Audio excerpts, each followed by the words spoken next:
Good evening, everyone.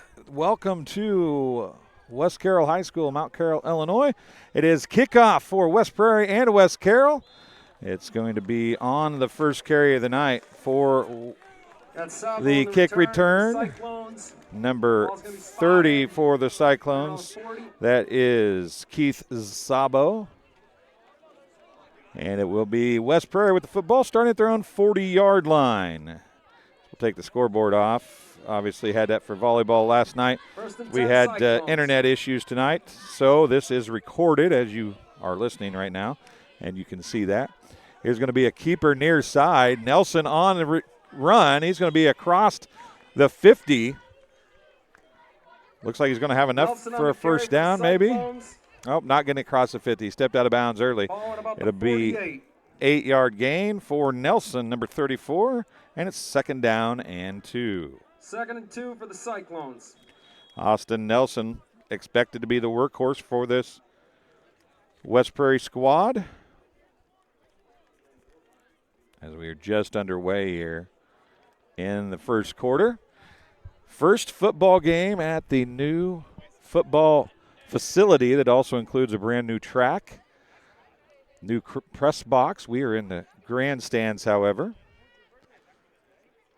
Very nice facility. The grass looks fabulous out there.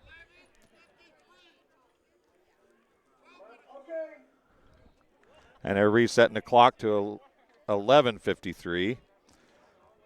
It's 12-minute quarters, not 15, I guess. We'll try it again here. It is 2nd and 2 at the 48. Handoff right up the middle. Nice run for the Cyclones. It'll be their first down. And it's going to be number 23 for the Cyclones. That is Bryson Tanner. He's going to go from the 48 to about the 42. We'll give him 10 on the carry, and it'll bring up 1st and 10.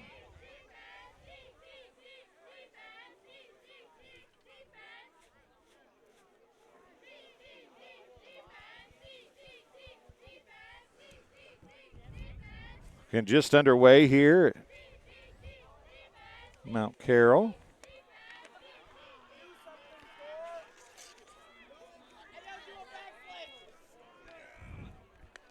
Two are wide out far side. Pitch is going to come to the far side wide out, which was Nelson, and he's going to be bottled up. And looks like he's going to lose. Well, they're going to give him back to the 50. Loss of 8, so he's got 2 carries for 0 yards after he loses 8 on that carry. It's 2nd down and 18 from the 50 for the Cyclones. Got Aaron on the camera tonight. Want to thank him for coming along with me. Even if we didn't get to go live this evening, it will be put up as you're watching it now. Ball on the 50.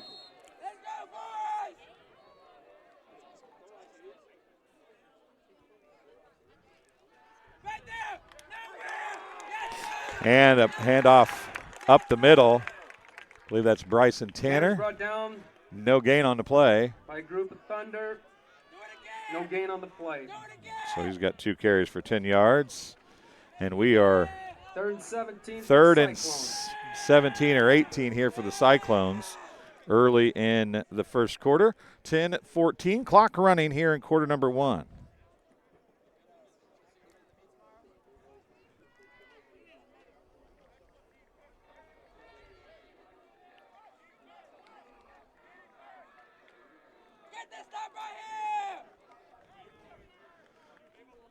Looking to throw.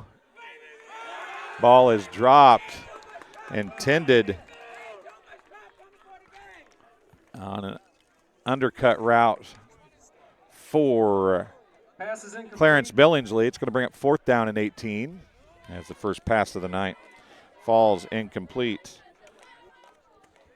for Tristan Hester, the lefty.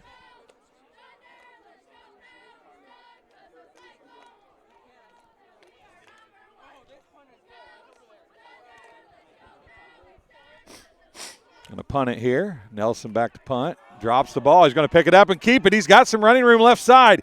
He gets his lost yardage back, but he's going to be drilled out of bounds. Some flags come flying in. He's going to keep the ball. There's a flag on the play. Looks like he's going to gain 10.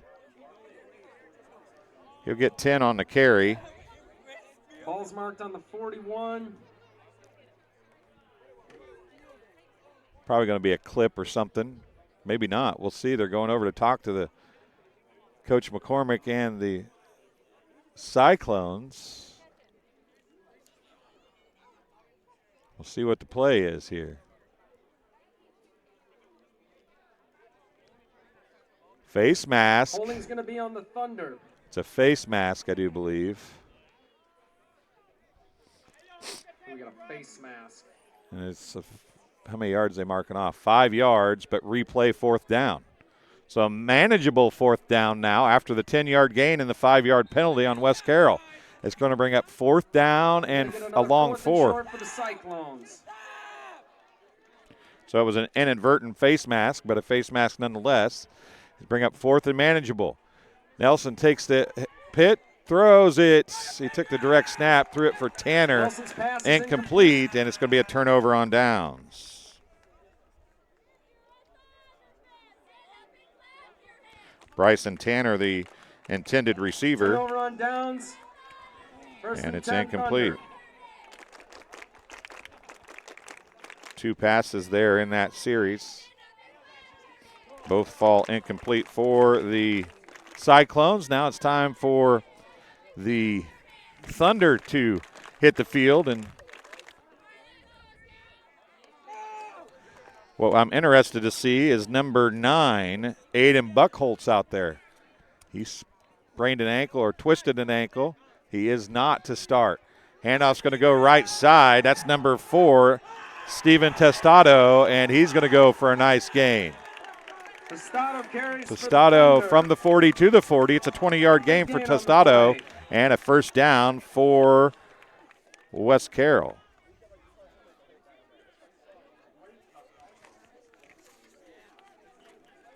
The counter on the tackle for the Cyclones. It's going to bring up a 1st and 10 for the Thunder. Ball on the 40. 1st and 10 at the 40 now.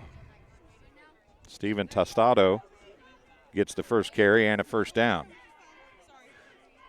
Now it's going to be a handoff to Cropper. Cropper might go. He's to the 10-5. Touchdown, West Carroll. A 40-yard touchdown run for Jacoby Cropper. And the Thunder lead early, 6-0, with 8:50 to go in quarter number 1.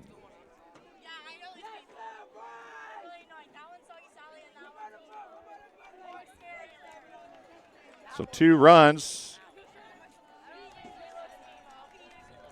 both 20 or more yards, and it's a touchdown for West Carroll as we get ready to go with the extra point attempt here. It's Frankie Seja. Kick up and no good. It's blocked, goes out the back of the end zone. So he made all 6 of his PAT attempts last week. Correction, all 7 of his PAT attempts last week. Missed the first one here, so the kick is no good.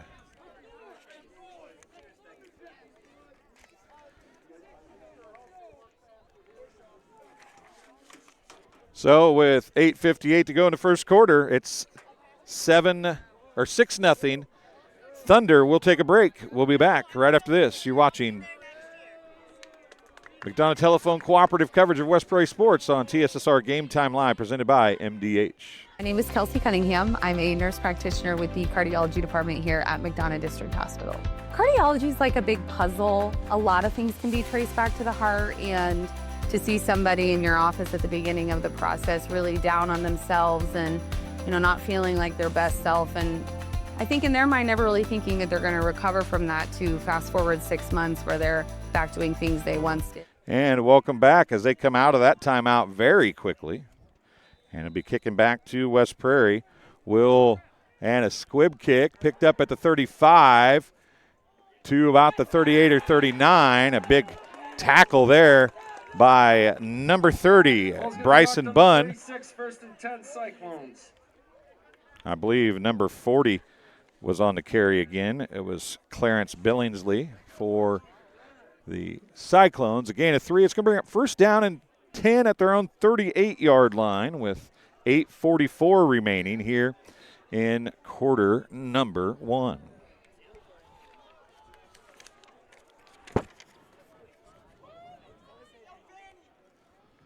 Handoff goes to Bryson Tanner. He gains a couple yards, coming up, making a big hit.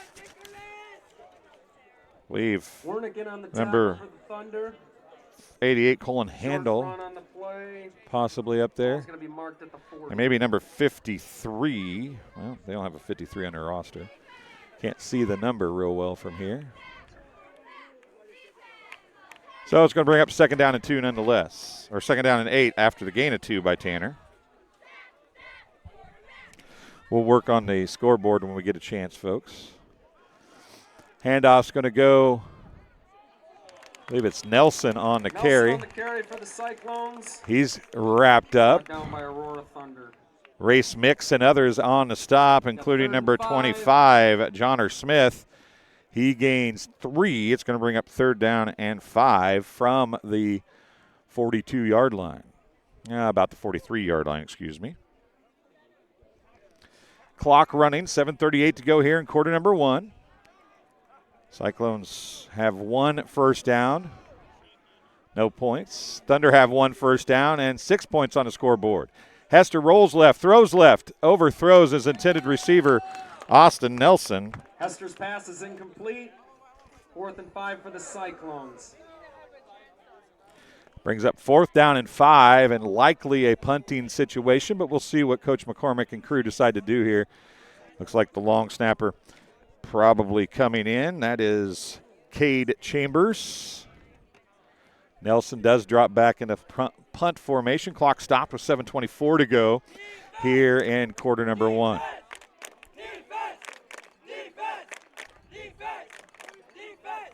Austin gets a good snap, holds on to it. Nice punt this time.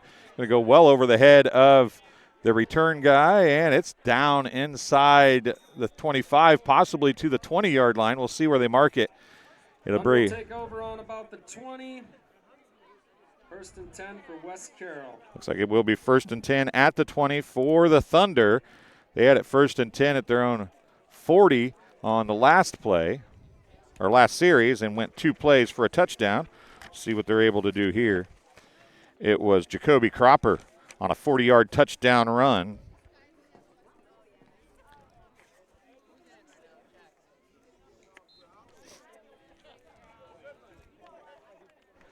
So we get ready to go here.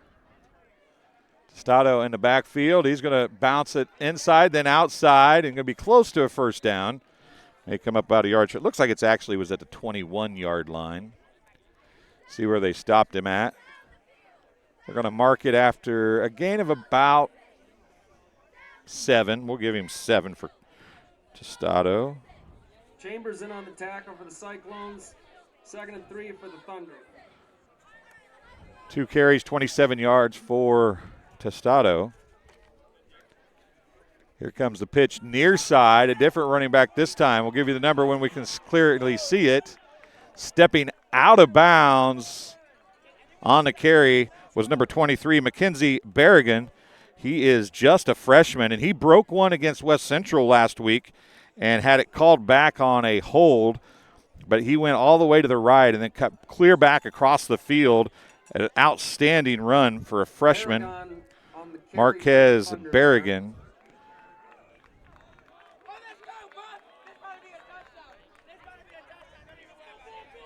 To the 44. There's a gain of 16. Now on the carry. It looks like that actually is number 9. It is Aiden Buckles on the carry, number 9. Maybe getting out there just to see how it feels. But he goes right back to the sideline. He was the workhorse. The Cyclones going to bring up 2nd and 2 for the Thunder. Last week, but twisted an ankle late. Coach said afterwards in the pregame show he wanted to go back, or at a postgame show, he said he wanted to go back in, but coach is like, I don't think so. That's not going to happen today. 2nd down and a long 2. Fakes handoff, throwing the ball down the field. He's got a wide open receiver coming back in coverage. That's LeBourne. What? Pass is complete. Thunder moving down the field. Did he step out of bounds? They must have called him stepping out of bounds from the 44 to the 24. That's a 20-yard pass play.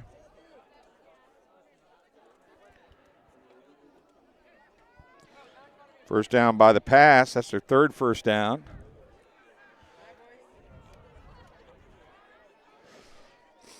First and 10 at the 24. Keeper this time for Winter Harrington, and he's going to go for a short gain, maybe a gain of 1 for Winter Harrington. Hester in on the tackle for the Cyclones. 2nd and 9 for the Thunder.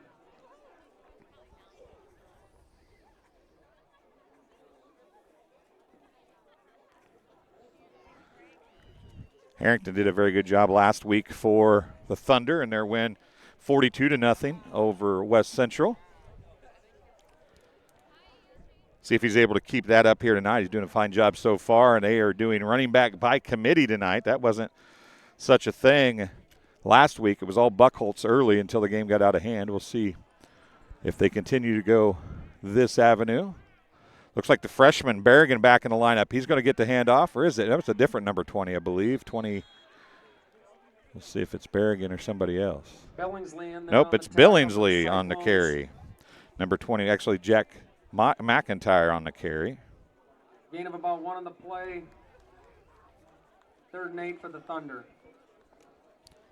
Gain of 1 again. Brings up 3rd down and 8 for West Carroll. From the 22-yard line of the Cyclones. See if they will be in number 8's field goal range here. He's loosening the leg up on the sideline. And going back is Harrington. Sheds 1 tackler.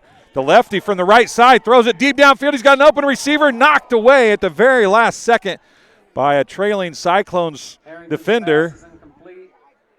Broken up down there by Nelson for the Cyclones. I think it was Austin Nelson getting down the field. I couldn't tell if that was what number it was. It was so far away from me, but it was 34. Austin Nelson on the pass breakup. Brings up 4th down and 8 as Winter has his second pass go incomplete. 4th and 8 for the Thunder. Looks like they're going to go for it. Number 8 is still on the sideline.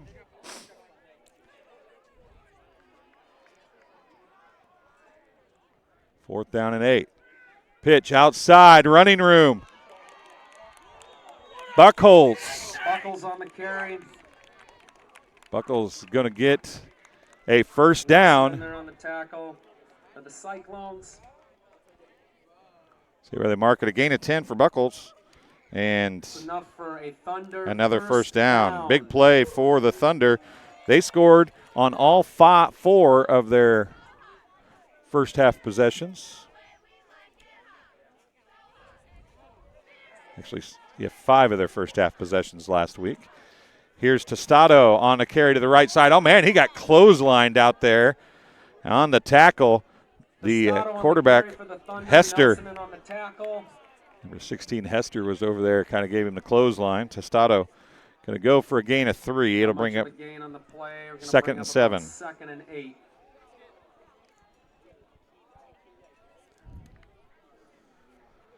So they are inside the 10. They still can't get a first down, so it is 2nd, and they called it 8. I'm going to call it 7. I'm a little more generous than the home team, apparently.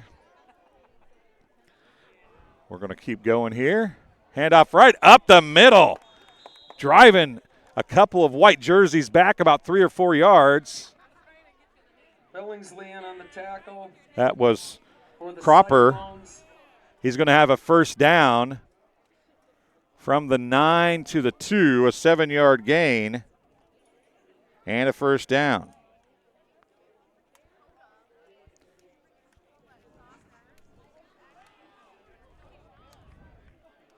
They are literally just platooning running backs in at this point.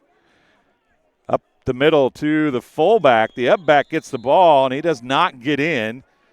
See who comes up with the ball at the bottom of the pile. It's number 34, it would appear. Does good in on the run for the Thunder.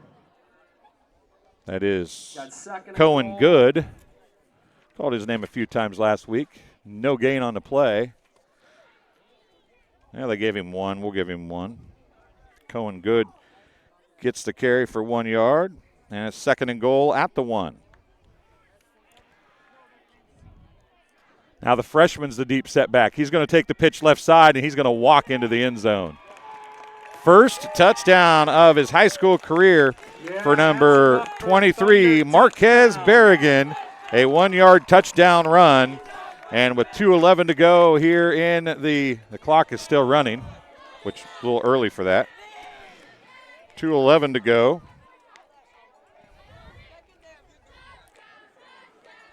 The Thunder go up by 12. Seja back on to kick again. See if he can get this one up. He was perfect last week.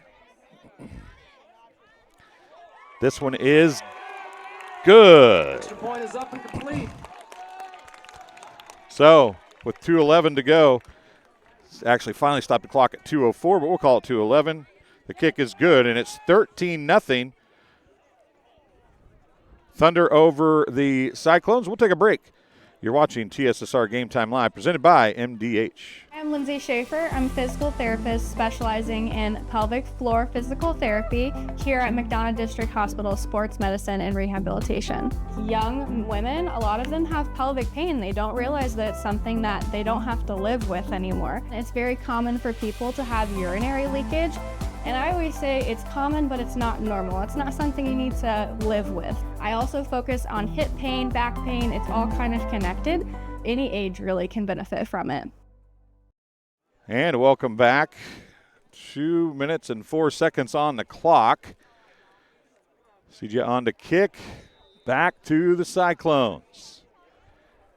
Kick right side. Offensive left this time. It's going to go out of bounds.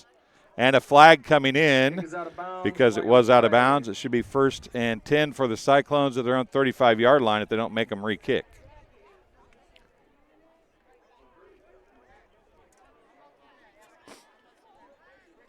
Ball should be marked at about the 35 for the Cyclones. So it ends up being a 10-yard penalty. And it is a 1st and 10. Like a nice silver moon coming up from the east. 2 penalties, about 15 yards so far for West Carroll. Cyclones do not have a penalty yet. Hester taking it from the shotgun alone in the backfield. He's under pressure in a hurry, breaks a couple tackles. He's going to keep moving forward. He bounces outside after breaking another tackle, and he's going to gain 5. That's about as hard of a 5-yard run as you're going to see. Tristan Hester gets the down by Handel. 5-yard carry on 1st down. And that'll bring up 2nd down and 5 with 1:38 remaining here in quarter number 1. 2nd and 5 for the Cyclones. Hester brings the play in from Coach McCormick.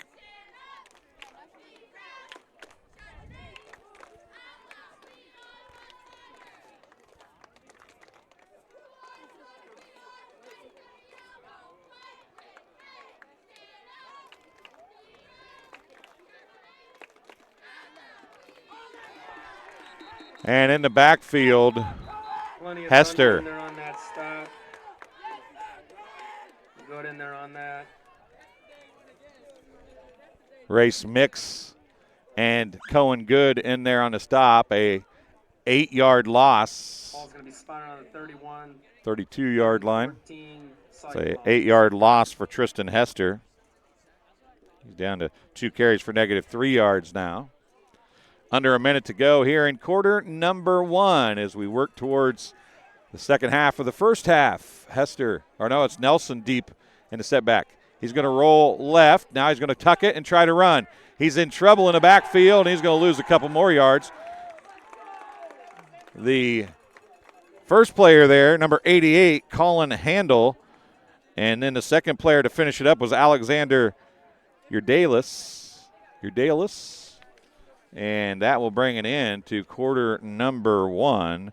Austin Nelson loses 2. He's got 5 carries for 11 yards. And at the end of the first quarter of play, it's 13-0. West Carroll will take a break. You're watching TSSR Game Time Live, presented by MDH. Here at MDH, we provide one-on-one care to our patients. This allows them to feel supported and empowered during their labor process. The Tower of Power is a cart full of tools and resources to help support women during their labor experience. Items include massage therapy tools, aromatherapy, personal care items, music therapy, and features our labor menu. We provide a celebratory dinner to each family to congratulate them on their new little one. We strive to create a safe and supportive environment where each mother's unique birth plan is respected. And welcome back as the field has been flipped. Cyclones now going right to left. The Thunder will be going left to right on your TV screens now as we work into quarter number 2. It's going to be 4th and about 14 for the Cyclones. They actually maybe gave them a yard back right there. Back to punt again is Nelson. He gets this one off. Nice high punt. Good hang time. It's going to drop at the 40. Roll back inside the 30 to about the 28 or 29-yard line. So a good punt for the Cyclones as they're going to down it at the 28-yard line. 1st and 10 at the 28 on their own side of the 50 for the Thunder as they'll have their 3rd possession of the game, and they will try to keep their streak alive of scoring first half touchdowns on each time they touch the football. They have been able to do that so far this season. We'll see if they're continuing that here. Harrington in the shotgun, going to hand off. Nope, fakes it. He keeps it, runs left. He had a lot of success with this late in the game the other night. He's crossed the 40 down to the 45-ish yard line. Harrington on the carry, brought down by Hester. Looks like they're going to mark it out to the 46 or 47. Went from the 28 to the 27. That's a 19-yard carry for Harrington and a first down for the Thunder.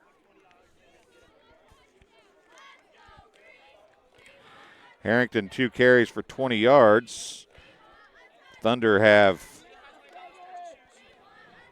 6 first downs in the first half so far. Harrington has a flag down on the play.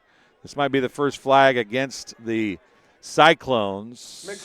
Mix gets the carry. Stop made. Can't see the number.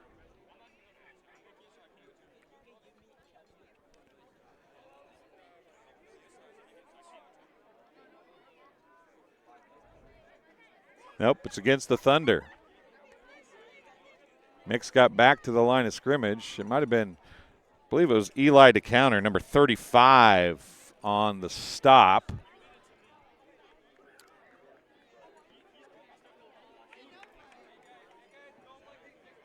Illegal procedure, they're going to decline it. So it's illegal procedure, declined. They'll bring up 2nd down and 13. Mix, they're going to show a loss of 3 on the play. Got the ball, about the 42.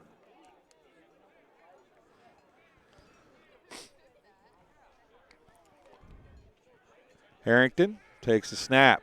Tostado with a block, across the middle. Nice throw. And a completion. Ball caught by number 3. That is Roger LeBourne with the catch.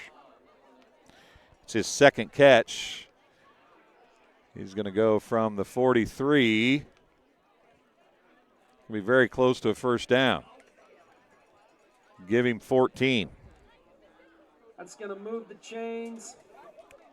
Both completions to Roger LeBourne have been first downs.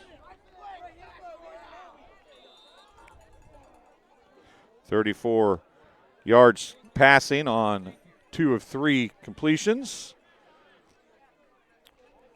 10:20 to go here in the first half. Harrington looking back, the throw again. He's got an open receiver on the far sideline. It's bobbled. Is he inbounds? Harrington's pass is incomplete. That was for McIntyre. And incomplete. I think he caught it, but he was out of bounds. McIntyre, the intended receiver. That's going to bring up 2nd and 10 for the Thunder. 2 for 4 now for 34 yards. 2nd and 10 after the incompletion. 10-11 to go in the first half. Man, those pork chops smell good. Man.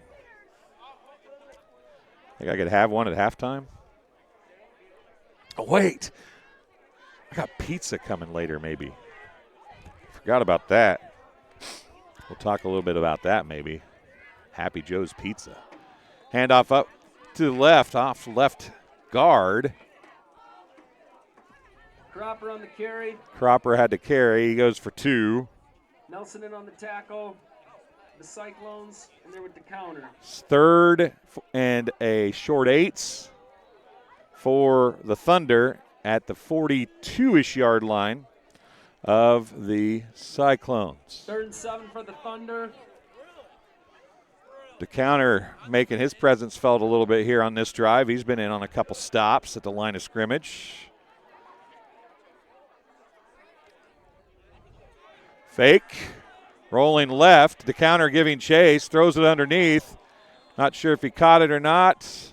Harrington's pass is incomplete. It's incomplete. It's going to bring up 4th down for the Thunder. That one was intended for Mix, but it is incomplete. Race Mix called his name a lot defensively last week. Didn't say it a lot offensively. But, man, was he huge defensively for these Thunder against West Central. So 9:21 to go. Another 4th down facing the Thunder. They converted on a 4th and 8. I'm calling this 4th and a short 8. They've got 4th and 7 on the scoreboard, so it's pretty darn close to 4th and 7.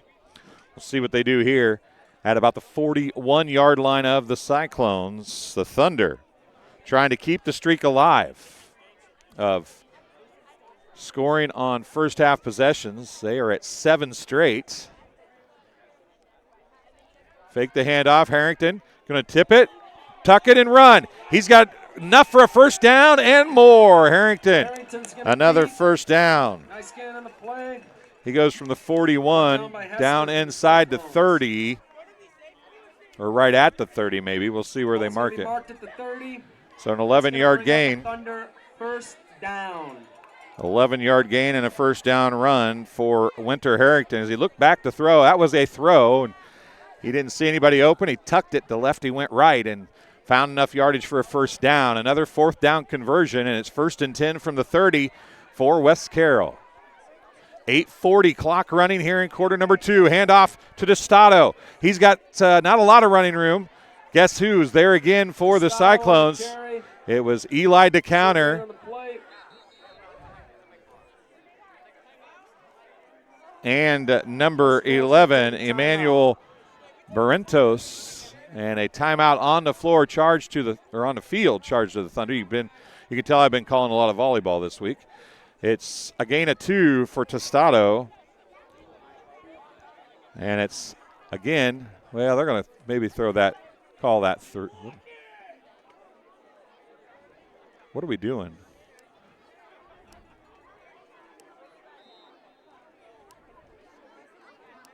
What are we doing? Did I miss something? They've got first down for the Cyclones over there. Cheeseburgers.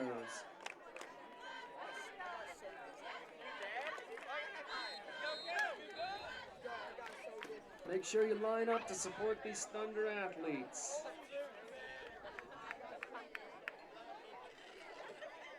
It is first down Cyclones. Didn't he get a first down on that carry? Well, they ran another play after that. How is it first down? I have no idea what just happened, folks. 8:28 to go.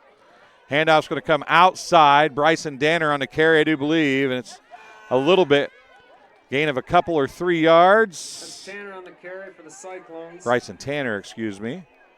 Mixing Getting a on little the grass out of his helmet there. Gain of 3 for Bryson Tanner, and I still am confused at how that became West Prairie football.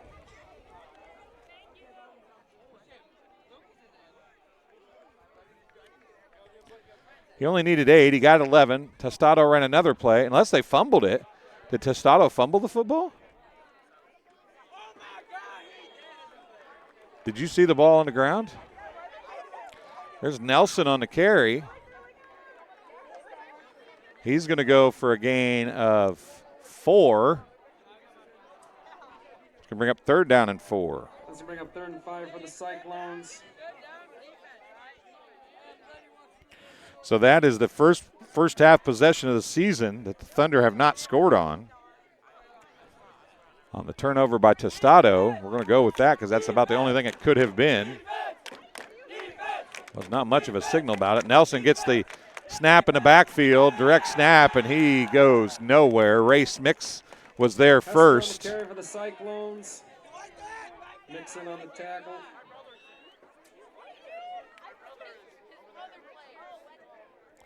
Going to bring up 4th down and 10 after a loss of 6. They said that was Hester on the carry. I thought it was number 34 taking a direct snap. But 4th and 4 Cyclones. we'll go with what they said. Loss of 6. 4th and 10.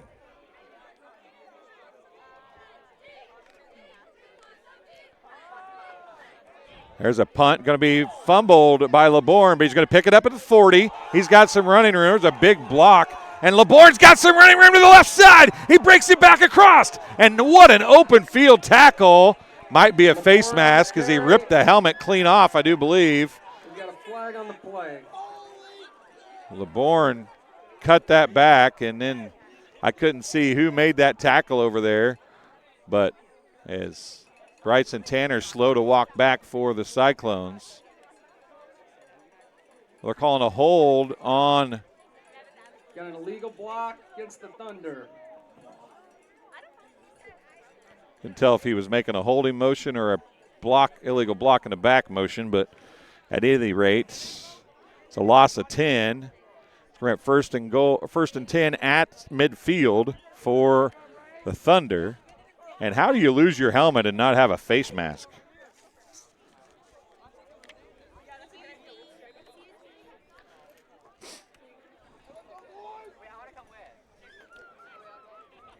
Handoff, going to go to Cropper, and he's got all kinds of daylight. 15-10-5, touchdown Thunder with 6:13 to go. A 50-yard touchdown run by Jacoby Cropper. He's got 99 yards on 4 carries, and the Thunder back on the scoreboard.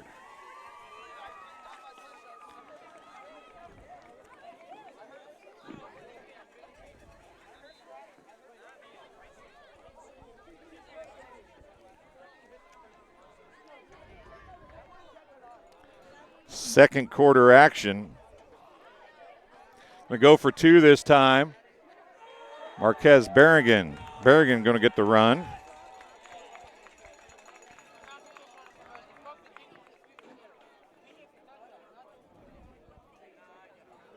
Berrigan 8. On the run. 6:13 remaining. Berrigan gets the touchdown run, and it's 20-0.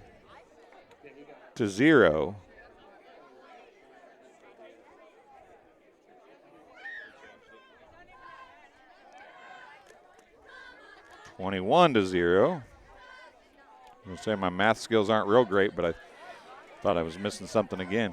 I don't think I'm in the flow of football yet. That's what I'm thinking.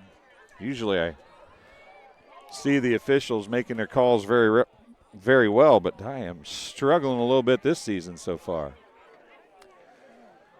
Sees you on to kick again with 6:13 to go. It is 21-0. Thunder just about halfway through quarter number 2. Hop, skip, picked up, and fallen down as recovering the football on the squib kick. Once again, number 40, Clarence Billingsley. And Cyclones. see where they mark it at. Looks like it's at the 39, maybe the 38. Yeah, it looks like it's the 38. On the 39, 1st and 10 Cyclones. Well, he moved forward. Yep, 39-yard line, 1st and 10 for the Cyclones. 6:12 remaining here in the first half.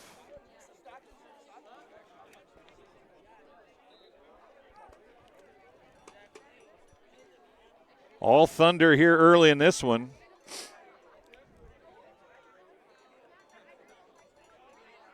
Hester up under center this time. Gonna take the snap, hand off to the fullback. Big hit by Mix, but not until on the carry, Keith Zabo.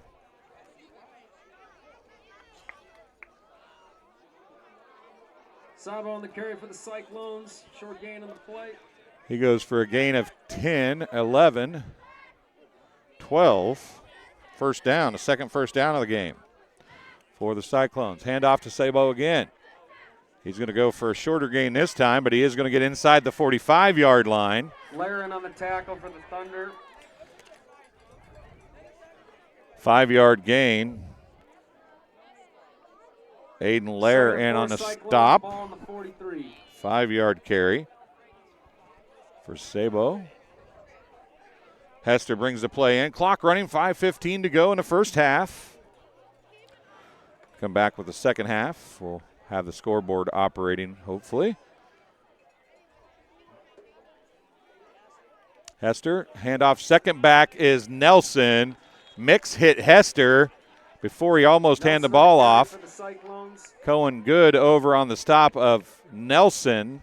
He's going to lose 4 on the play. And it's going to bring up 3rd down and 9 from about the 46 or 7-yard line, I do believe. 3rd and 10 Cyclones, ball on the 49.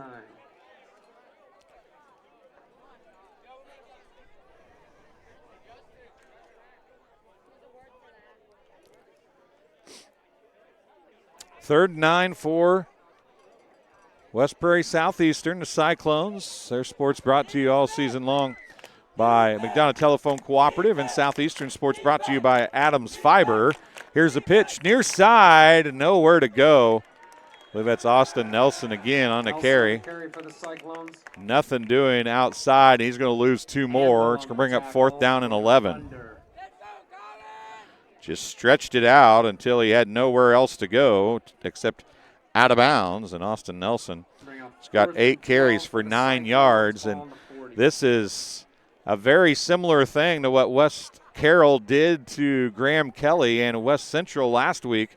Graham Kelly was dominated throughout the contests. So here comes Austin Nelson to punt again. Another nice punt right down the middle of the field. Again, LeBourne is going to pick it up, but he kneels down to get the ball, and it's going to bring up a dead ball at that point. Looks like it's going to be 1st and 10 at about the 22-yard line of the Thunder with 3:24 to go.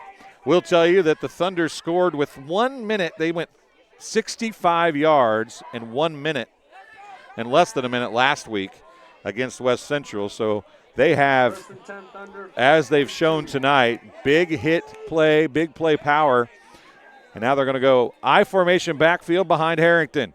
Handoff fake, and they're going to call illegal procedure. I think LeBourne got a little ahead of himself. It is an illegal procedure on the Thunder. So it'll bring up 1st and 15 for the West Carroll Thunder. They've got 3 penalties for 20 yards.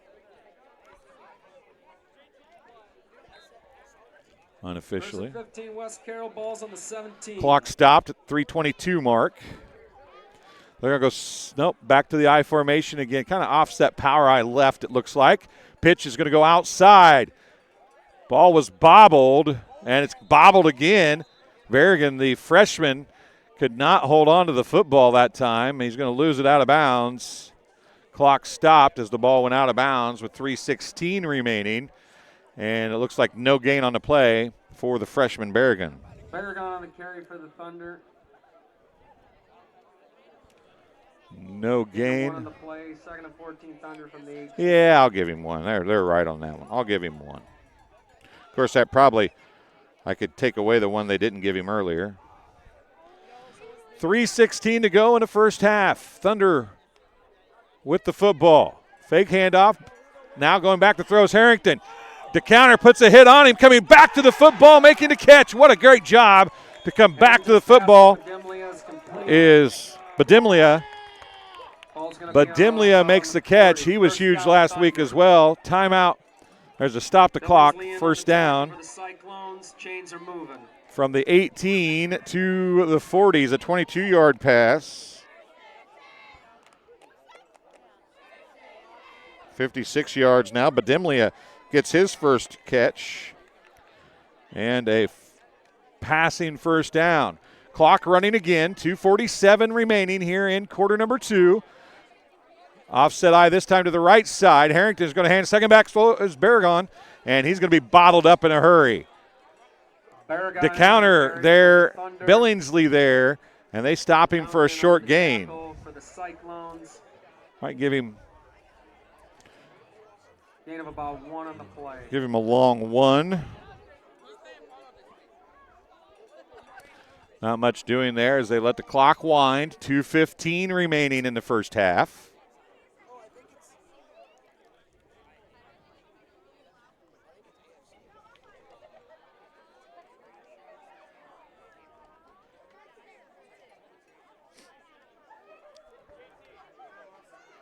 Badimlia on the far side, a flanker position. Handoff goes to the running back. It's Cropper, and he's got all kinds of room, but that one's probably going to come back. The official is not even following the play. There's a flag on the play. Cropper is going to come. This one's coming back, I do believe. They're calling a hold at the point of attack. And it will be no touchdown.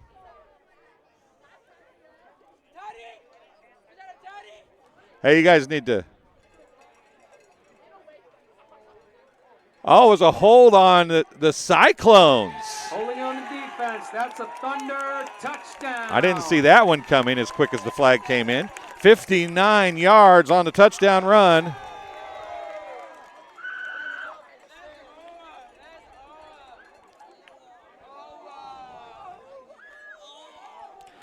$158 yards and 3 touchdowns for Cropper now, if my memory serves me correctly. 1:45 remaining in the first half.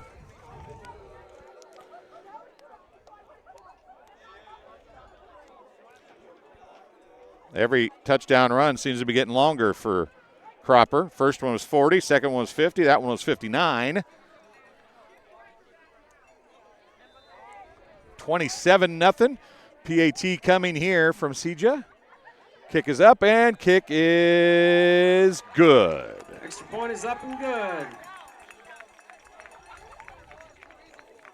28-0 as we approach halftime here at the brand new West Carroll High School football field here in Mount Carroll, Illinois. It's a beautiful facility. Lights are fantastic here, as you might be able to tell by watching the video as Aaron's able to zoom out on the plays. Man, it is bright out there. The lights are all pointed to exactly the perfect direction. And the track looks great. It is a beautiful, beautiful facility here at West Carroll High School.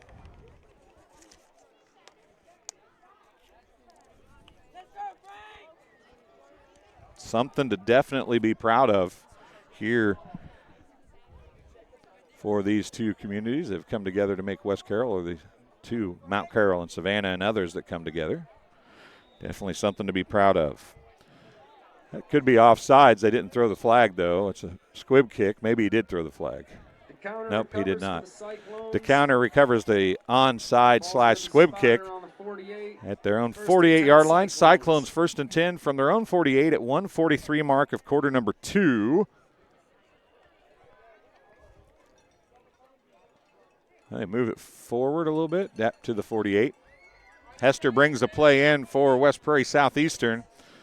1:43 remaining, as I said, here in quarter two. One wide out near side. Deep set back is Nelson. Hester under center. Fullback gets the carry. And tackle for the Thunder. Handel gets the tackle. Zabo gets the carry. It is going to go to the 50, across the 50, a gain of 3 for Zabo. Brings up second down and 7, clock running, 1:20 to go. Second and 7, Cyclones. In the first half. It's going to be about the 49.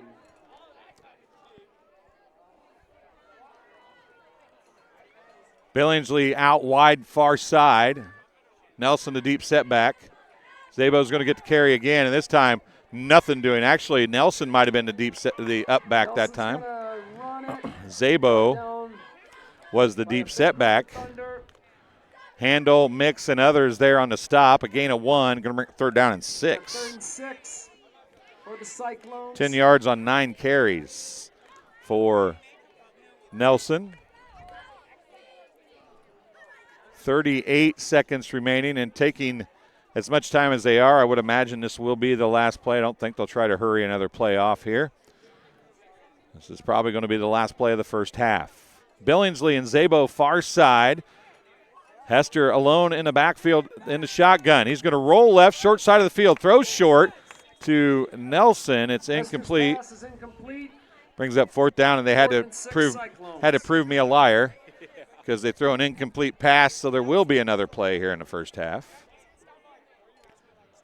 Fourth down and 6, just inside of West Carroll territory for the Cyclones. Cyclones trail 28-0 here, which will probably be 2 more plays because I doubt that this play will take 18 seconds, but it could. Nelson, he's going to keep it. He's going to roll right, and he's going to be brought down. No gain on the play. Cohen good over on the tackle for the Thunder, and no gain on the play as that was a designed fake the entire way. Nelson never looked to punt that ball. He grabbed it and took off running right. Cohen Good did not bite. He makes the tackle. 1st and 10 from the 49 for the Thunder. And they're actually in a 3-wide formation. Harrington alone in the backfield. They're going to drop back with 10 seconds remaining. Throws it deep downfield. He's got an open receiver. Thin stride. Touchdown.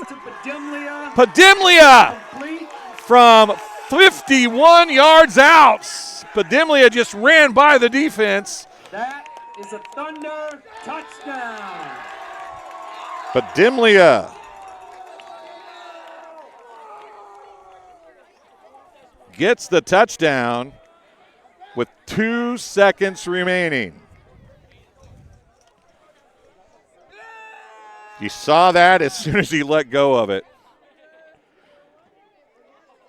Harrington to Badimlia. 51-yard touchdown pass. The kick is up, and the kick is good. Good on the extra point once more. Thunder 35, Cyclones 0. 35-0, and the Thunder get the ball first to start the second half. This is like deja vu all over again. This is the exact same position West Central found themselves in. The Thunder scored 2 quick touchdowns. Well, actually 4 quick touchdowns, but 2 really quick ones at the end of the half. And it took 1 touchdown on their first drive to put the running clock on in the second half. And unfortunately for West Prairie, unless they can make some kind of a miracle happen on this kick return right here, they're going to face the same circumstance here tonight, as the new football field is being very, very kind to the Thunder of West Carroll. You're watching I8FA coverage of the Thunder and the Cyclones on TSSR Game Time Live, presented by MDH. Ball bounces around, and the clock's going to stop with 0.6 seconds left. I think Coach Mack would have been happy if that would have just ran out, but we'll see what they decide to do here. It's 35-0. Cyclones. All right, Cyclones going to take one shot here. Ball on the Have the ball. 1st and 10. We'll see if they take a knee or if they actually try something. I would venture a guess they'll take a knee. They are in a I formation behind Hester, who is under center, which tells me it's probably going to be something low risk here. We'll see. He does take a knee, and that'll end the first half of play. They didn't start the clock, though. That is the first half, even if the clock didn't start. Right. There it goes. So at the end of the first half of play, it's 35-0. The Thunder lead the Cyclones. We'll take a break. And we'll be back with the second half. You're watching TSSR Game Time Live, presented by MDH and McDonough Telephone Cooperative and Adams Fiber coverage of West Prairie Southeastern football. We'll be right back in just a couple minutes. Oh, welcome back. We're here with Adrian McGregor. Adrian, you're a Macomb guy. Yes. So you're living in Macomb, working at MDH. Yes. What's your position? So I'm the Vice President of Clinical and Support Services here at the hospital. I have about 120 employees that roll up my direction through the organizational chart. And probably the easiest way to explain is I have a great group of department directors that work for me. So areas like radiology and lab and physical therapy and cardiopulmonary services, those are kind of the main areas that roll my way. And then on the support side, pretty much all things with the plant, the facilities, keeping it clean, construction, all of that rolls up in my direction as well. So I never am bored, and I have plenty to do every day. So sometimes it feels like I just need more daylight than I need work. But this is a great organization, and I work with some of the best people in this community, and I'm proud of that. Mostly proud of all that they are and all that they do, and the employees and what they contribute to the organization. We have a great group here. Well, two things that caught my attention in what you mentioned. There's been a lot of construction going on, so you've had a lot to deal with. Maybe we could hit on that. Sure. But I don't know that in any of the times that I've done these interviews that we've talked about keeping the facility clean. Yes. I think those are the forgotten heroes of this place, right? Because if any place needs to be clean, it's here. Yes. How important and how much effort goes into keeping a hospital clean? Well, I can tell you a tremendous amount of effort is from our school administration.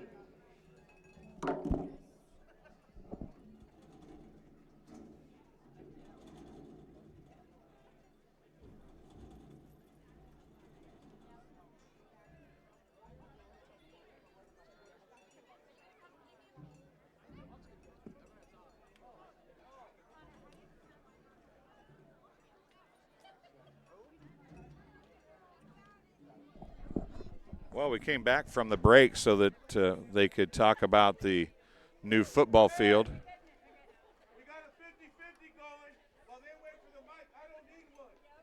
Okay? So the total amount is 150. So winner gets 75. They're going to do the 50-50. Coaches down there doing a draw for the 50-50 at halftime here. And it's $150 draw. Has to take his glasses off to read, though. 9, 3, 6, 5, 8. Oh my God, Maddox, you won! Oh my God, you won! 9, 4, 9, 3, 6, 5, 8. So they're doing a 50-50 drawing here.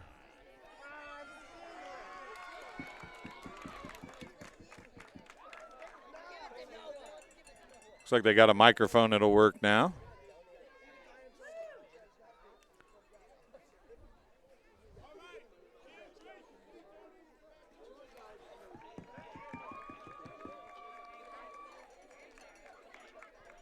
So we'll let you guys hear what. Good evening. Welcome to the new stadium, home of the Thunder. I'm Heidi Deininger. I'm the new superintendent here. I've met some of you, very few, but I'm looking forward to meeting all of you as the next few weeks and the school year progresses. I just wanted to take an opportunity to say thank you to all the people who made this happen. We are very proud of this facility. There's a lot here to be proud of. We've had folks come visit the stadium and told us how great it is. But with that said, we also know it's a work in progress. It's not exactly how we want it, but we're really proud of how it is tonight. I want to recognize some folks that are in the crowd. Without them, this wouldn't have been possible. Our school board members who are in attendance, so when I say their names, if they would wave, make sure you tell them thank you, because this is a hard job for the last few years. Mr. Jeff Woodside, Mr. Fred Tipton, Miss Julene McCormick, Mrs. Dawn Rath, and Mr. Greg Stott are all in the house tonight, so a big congrats to them. Also, Mr. Zach Vandendoren, not with us, and Miss Renee Pritchard. I'm going to turn it over to Mr. Naples to say some extra special thank yous. Thank you, Dr. D.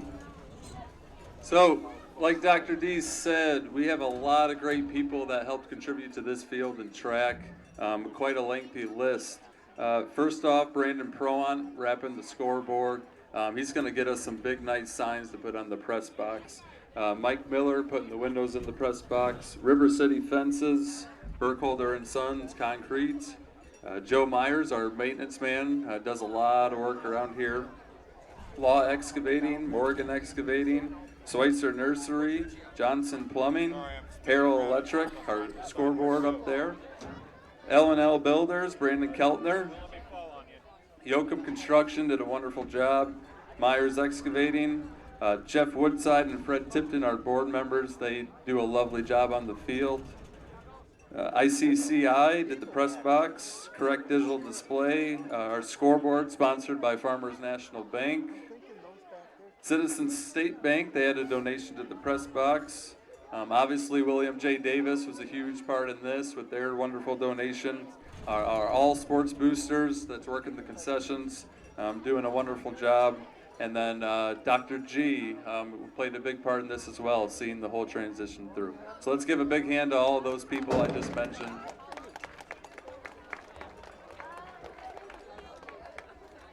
Just a reminder for this year, the middle school football is going to be at the old high school in Savannah. So they're going to be playing this Tuesday. The 8th grade was going to be playing at 5:30, and then Thursday the 7th grade is going to be playing at 5. So go out and support them. Go Thunder, Thunder up.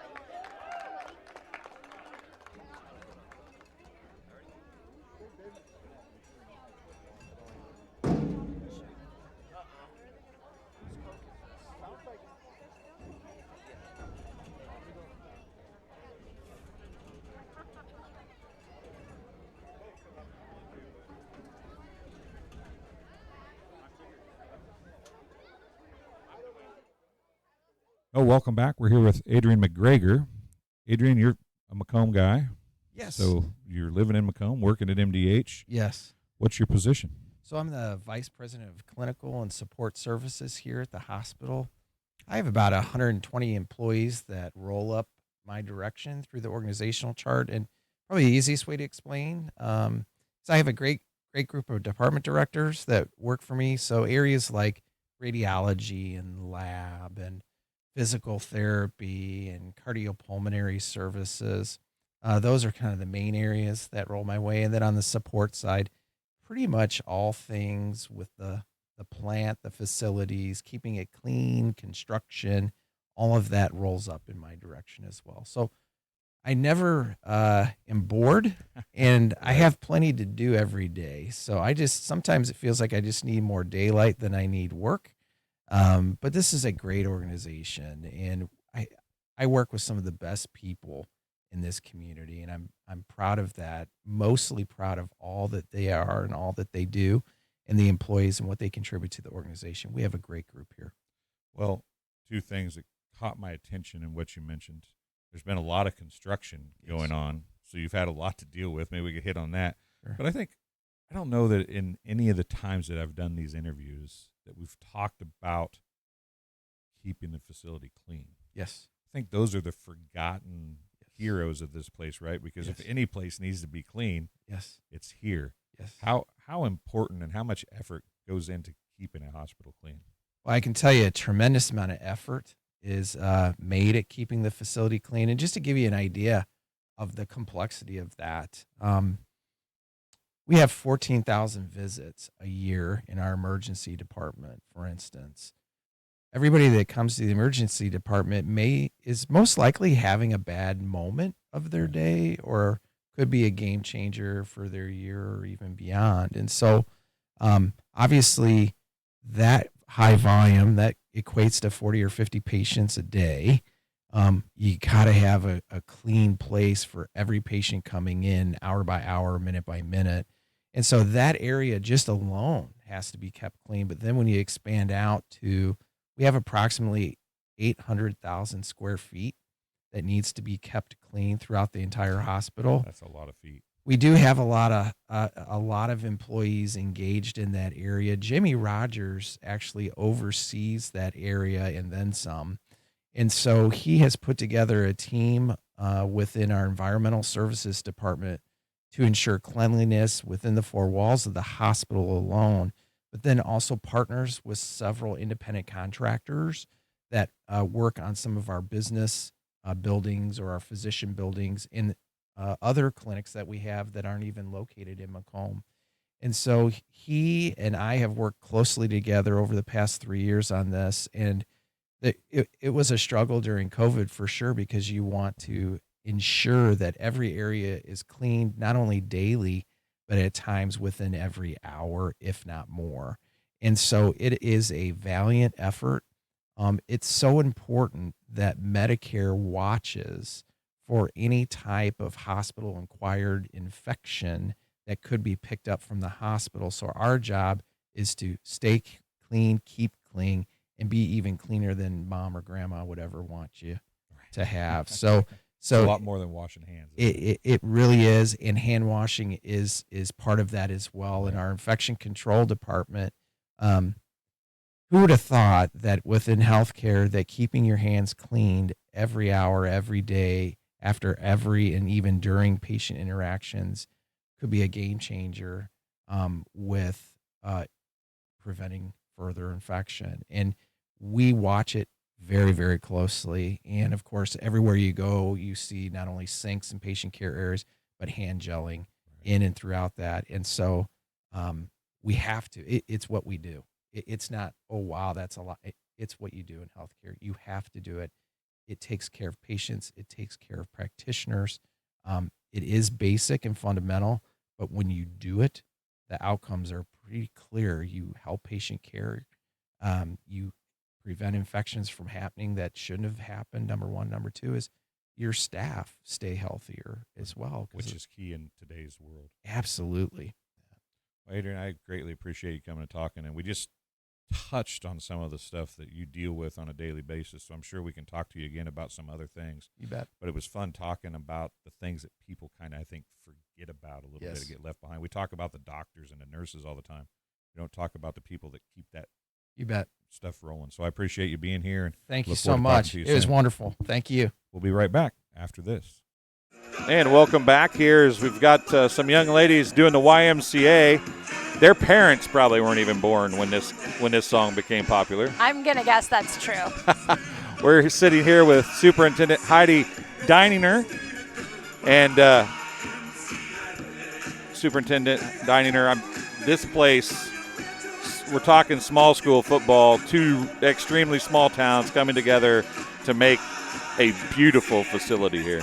Yeah, so really we often talk around here about the community of West Carroll, which is really Thompson, Savannah, and Mount Carroll. And if you live in one of those three towns, this is really something we should be proud of, because it's a beautiful facility. I'm biased, but I'm gonna say it's one of the best in the region for a school our size, and we're looking forward to many, many years of great athletics here, track and football. St. Anne built a facility that was really nice as well. They put turf down. You guys have grass, though, right? Yeah.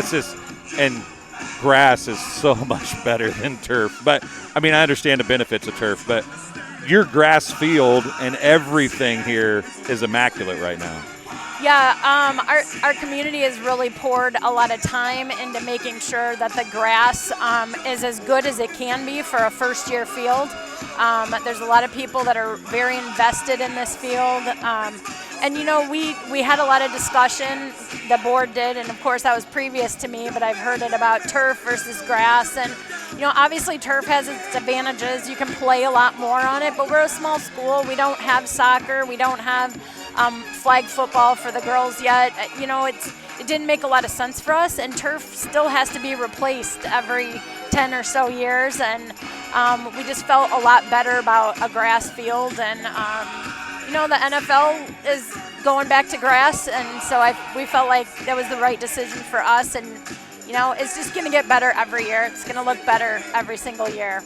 Well, the track is immaculate as well, and that's one of the lost arts, I think. I mean, there was a few years ago where tracks became all-weather, right? Everybody started to put in all-weather tracks in.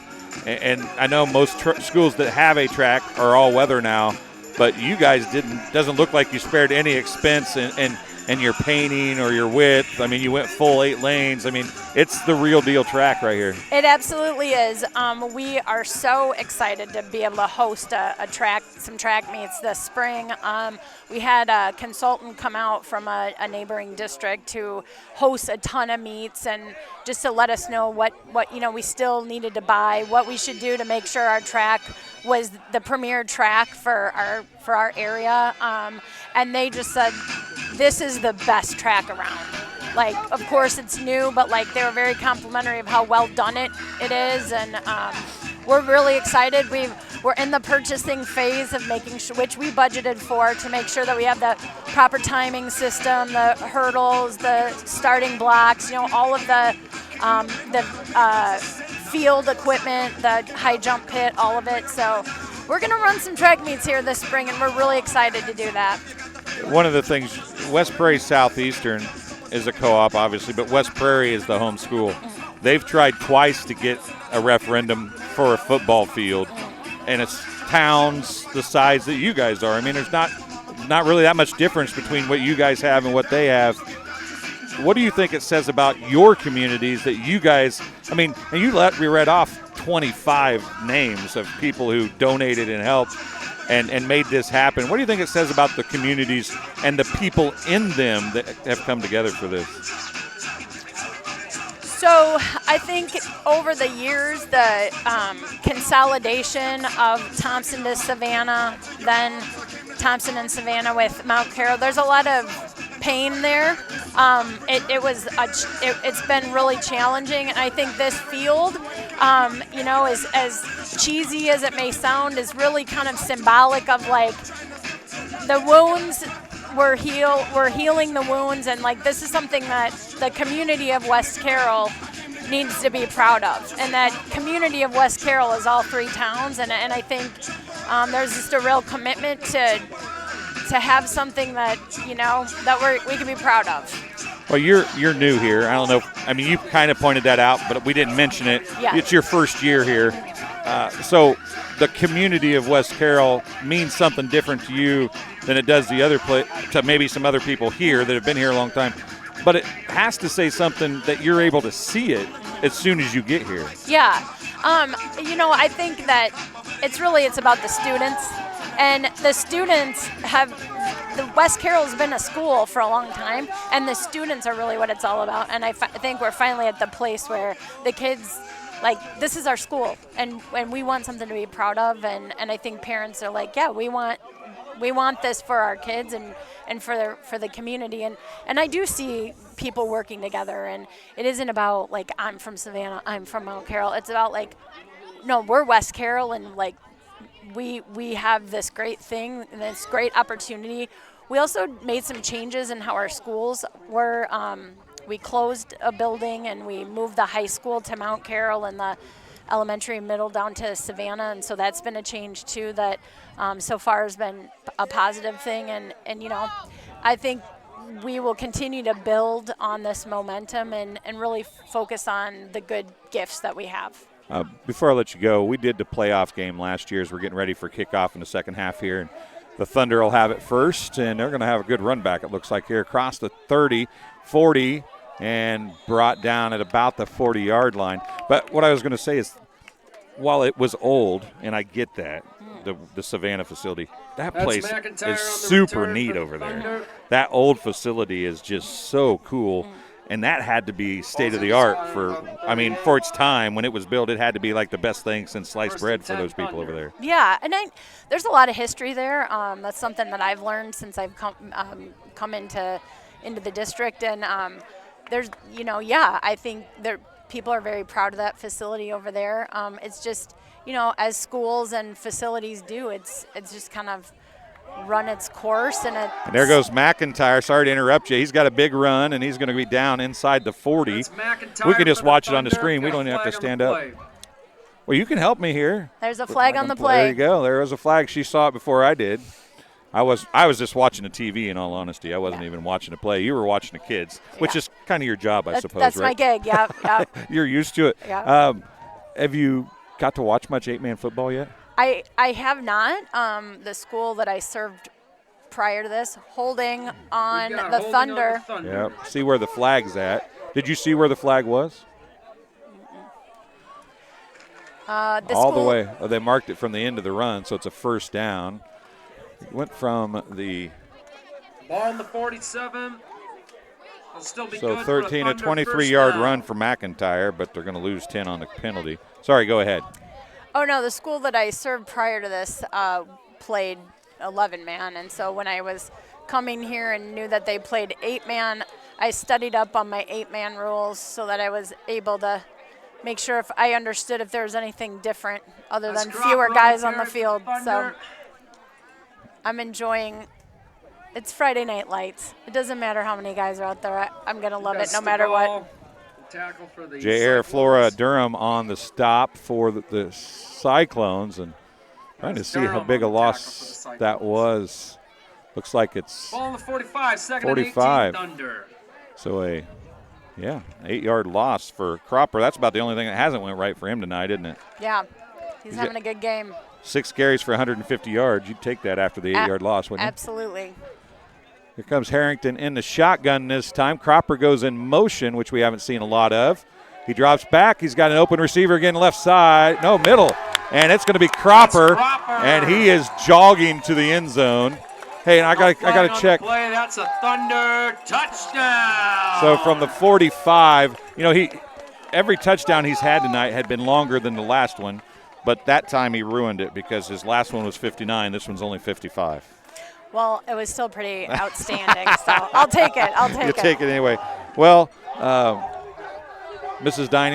Dininger, I appreciate you coming and talking to us. You're welcome to stay as long as I don't want you to feel like you have to, but you're welcome to stay and call a quarter with me if you want to. Oh, no, I'm good. Are you sure? I should probably be out mingling. Talking. Yes. Mingling, I understand. Thanking people. I can appreciate that wholeheartedly. So with 10:31 to go, the kick is up. The kick is good. And it's 42-0. That means it will be a running clock the rest of the way. Well, thanks for having me. Thank you very much for coming up and talking. We greatly appreciate it. And Thunder, keep playing like this. We'll see you again, I'm sure, several times. That's right. Thunder up. All right. That was Superintendent Dininger talking to us here on the halftime show. Thank you, ma'am. We appreciate you. And it's talking about the brand new facility here, and we'll give the headset back to Aaron so he can hear what's going on. 10:31 left and quarter number 3, and Cropper on the touchdown pass this time of 51 yards on the reception, or 55 yards, excuse me. And it is just like that, a running clock the rest of the way. 42-0 is the score again this week for the Thunder. Looks like the Thunder's already looking to warm up a new quarterback. Number 10, Brody Smith, the freshman. Looks like he's getting ready. Sayah gets the kick. It's picked up and just ran horizontally for the most part. On the reception for the Cyclones there. Looks like it was number 2, Hayden Wilcox, picking the ball up. Clock will continue to run. 1st and 10 at the 25-yard line, I think is what that is. 1st and 10 at the 25. And the Cyclones have the ball the first time in the second half here. And I want to thank Superintendent Dininger coming up and talking to us about the new facility here. And TSSR Game Time Live, extremely honored. We got to do the first football game at St. Anne's new facility. Happy to do the first one here as well. Handoff up the middle. Cyclones carry. Not much of a game. Sabo or Nelson? On the tackle. Sabo on the carry. 1 yard on the carry. Going to be spotted on the 26, 2nd and 9 Cyclones. Clock running, and it will, as long as the ball is in play in any manner, it will continue to run here, as it is all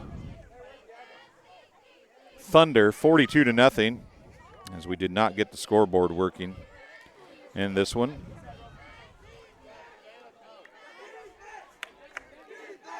Instead of taking time to get the scoreboard working, handoff this time to Nelson as he breaks one tackle but can't break another, and he's going to be brought down in the backfield again. Cohen Good and friends in on the stop. This looks like a loss of 1 on the play. It's going to bring up 3rd and 10. Cyclones. Ball on the 26. 11 carries for 9 yards.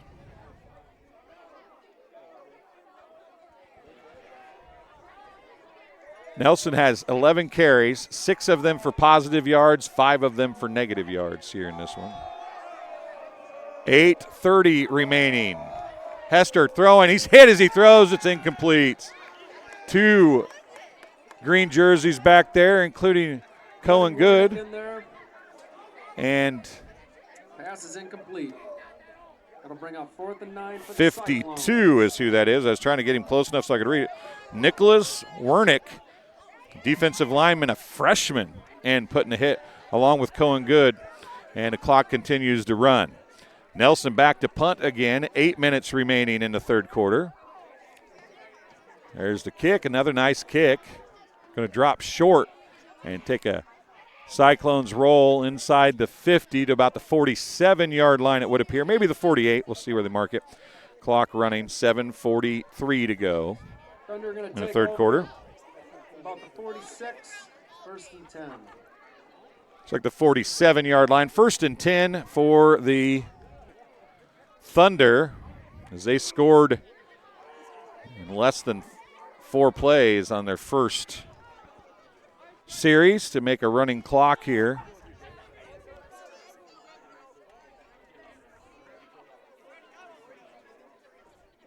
Mix is not in the game. McIntyre on the carry. Breaks a couple tackles. He's got some running room.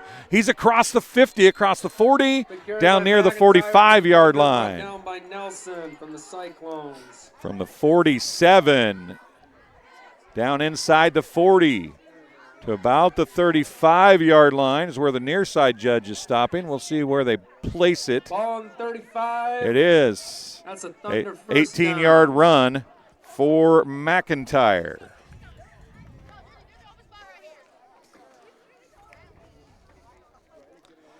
McIntyre, an 18-yard run. He's got 42 yards on 3 carries. 6:23 remaining. Eli to counter, a big stop again, this time on the freshman. Smith on the carry for the Thunder. Nope, number 25, Johnner Smith on the carry. His first carry The counter on the tackle goes for for the no Cyclones. gain. Nothing on the play, 2nd and 10 Thunder, ball on the 35.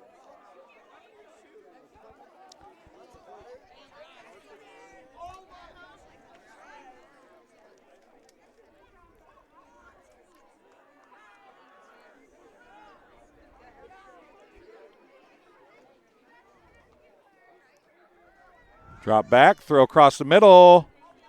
Cropper was there, as was McIntyre on crossing routes. Pass incomplete. It is number 10, Brody Smith, in at quarterback. 3rd down and 10 for the Thunder at the 35-yard line of the Cyclones. A lot of subs in the game for the Thunder. Looks like several subs in for Cyclones as well. Low snap, picked up by Smith, thrown down the right sideline. Cropper is there, and he had a chance for another easy touchdown. It went right through his hands. It might have got his shoulder pad first, but man, oh lie. He was so wide open, it would look like a piece of bread floating to him probably, and he just, sometimes you're just too open. You start thinking about it. Brings up 4th down and 10.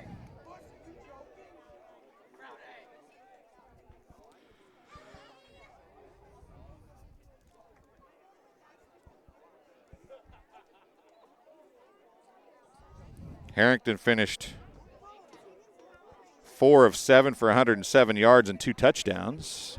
No interceptions. Smith in the shotgun this time. Too far, one near. Drops it, throws it. Late across the middle. It's incomplete. Turnover on downs. Broken up by Billingsley from the Cyclones. Turnover on downs. 1st and 10. Cyclones. Looks like they've put a lot of subs in offensively, but defensively, most of the starters still in the game for the Thunder, who maybe want to, at least through 3 quarters, keep this shutout intact. Clock still running. 3:37 to go.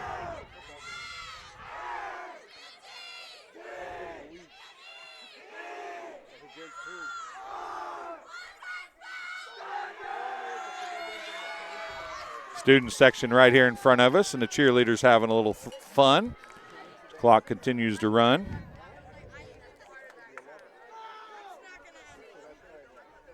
Hand off to Nelson around the outside. He's ran out of bounds. Nelson on the carry for the Cyclones. Mixon on there in the stop for the Thunder. Gain of about 1.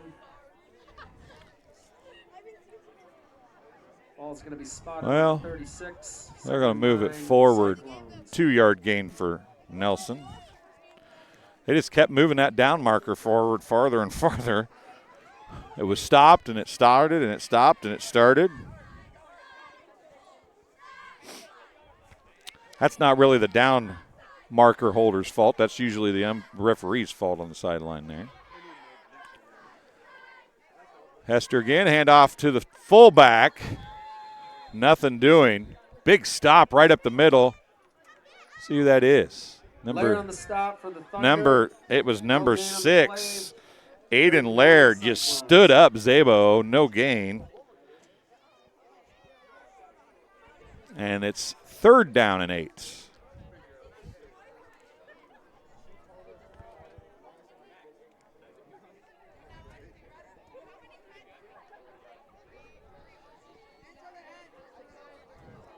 And if these kids are all high school kids, they've got a lot of big kids aren't even playing football.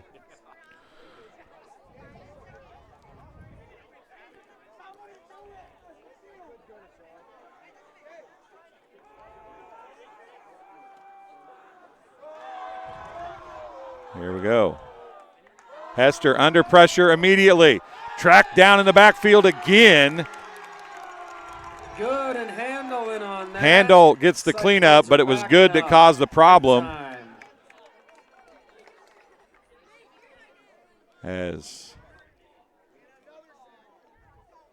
Hester loses 10 at least on the play. He was at the 37. It's going to be spotted on about the 28. 4th and long. 9-yard loss on the play for Hester.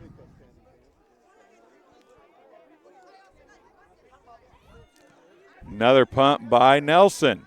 This time LeBourne's got a good chance at it. He's got a running start. He's going to bounce it left side. Can he outrun the defender? He outruns the counter. And he's going to break it back inside. And still on his feet to the left side. He's going to go. Touchdown! LeBourne. What a punt return. for Roger LeBourne. Man, he cut that thing back different directions about 3 times. The question is, did Aaron get all of them? He says he did. That was from about the 40-yard line. We'll call it a 60-yard punt return.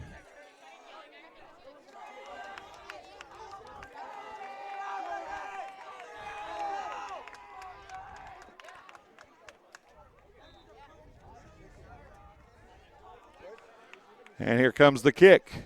It's up. It looks good. It is good. Say hi again. Extra point is good. 49-0 the score. With 29 seconds remaining here in quarter number 3. We'll take a break. You're watching TSSR Game Time Live, presented by MDH. When you trust your healthcare needs to MDH, you'll receive the highest quality, compassionate care from our nationally accredited medical departments and award-winning staff. We are here for you 24 hours a day, 7 days a week, providing exceptional care right here in Macomb. We also accept Aetna, HealthLink, Blue Cross Blue Shield, and most other insurance plans for your convenience. McDonough District Hospital, your regional healthcare partner, growing our legacy one patient at a time. And welcome back as we're ready for kickoff here. 49-0 after the punt return for touchdown. This one's going to bounce down inside the 10, picked up and ran out of bounds on the far sideline. On the return was Flynn LeFay.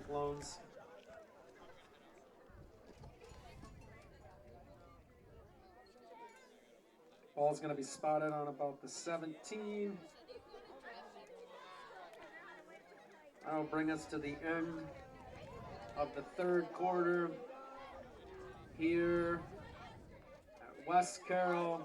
Thunder 49, Cyclones 0. Third quarter comes to an end. We'll take a quick break.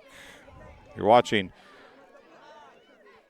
McDonough Telephone cooperative coverage of West Prairie Sports and Adams Fiber coverage of Southeastern Sports on TSSR Game Time Live, presented by MDH. Whether it's an emergency situation or an outpatient scan, McDonough District Hospital's radiology department offers the test you need right here in Macomb. If you need an MRI, a CT scan, ultrasound, x-ray, a bone density scan, or to schedule an annual mammogram, our experienced radiology staff will provide high-quality, compassionate care. McDonough District Hospital, your community radiology partner, growing our legacy one patient at a time. As we get ready to go with the fourth quarter. Although I have us traveling to River Ridge, I think we're staying here and play polo. 12 minutes on the clock. So we get ready to go with the fourth quarter. Badimlia has got a big touchdown. LeBourne has a big touchdown. Cropper has 4 big touchdowns. Really had a chance at a 5th and dropped a wide open reception from Smith. Here comes Hester under center, I formation backfield. Sabo going to get the handoff. Hester tried to keep it, I think, maybe. See who actually comes up with the football here. Up it was Sabo. Going to go a little gain of about short gain on the play for the 4 yards. Cyclones, We'll give him 4. 2nd and 6, Cyclones ball in the 21. Clock continues to run, as it will as long as the ball is on the field in play.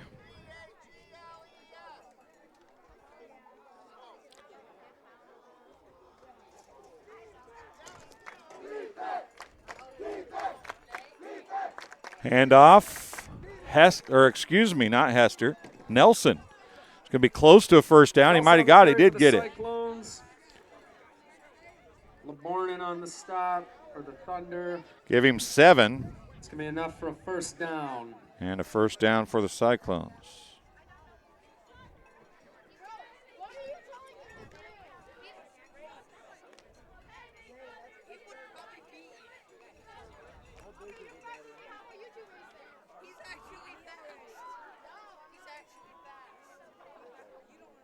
I formation again, handoff to Sabo, and he's not going to get anything this time. Met in the backfield by Handel. Stop in the backfield by Handel from the Thunder. A loss of 1 on the play. Loss of about 1. Ball's going to be on the 27. Second and 11. Second and 11, Cyclones. How are you, big guy?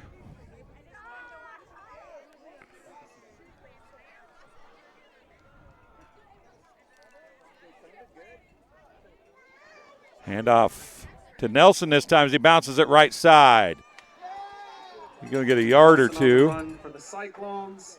Johnner Smith on the stop, along with others. LeBourne out there, Mix out there as well. LeBourne in on that. A gain of 2. Demula assisting, and we are on the 30, third and 8 Cyclones.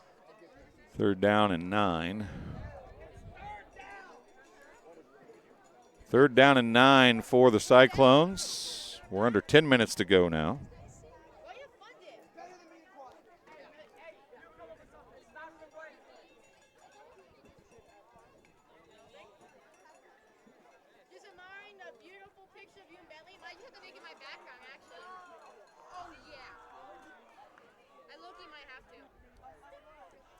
Hand off to Sabo. Man, Mix and it was Handel, I believe. Not Handel.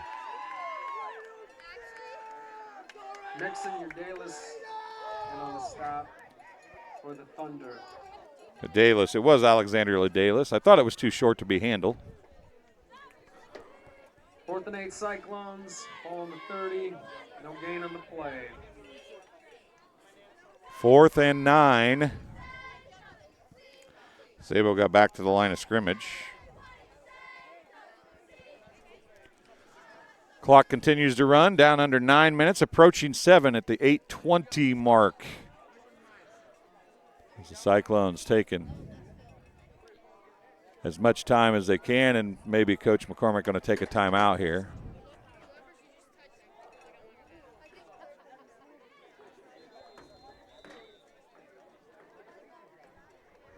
Lets as much time run off the clock as possible and takes the timeout.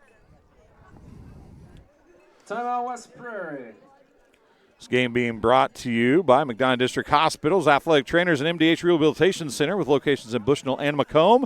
Provide expert help to Cyclone student athletes and the prevention, care, and rehabilitation of all athletic injuries. Learn more at mdh.org. McDonough District Hospital, more than hospital care, a hospital caring. And MTC Communications, having slow, unreliable internet just doesn't cut it.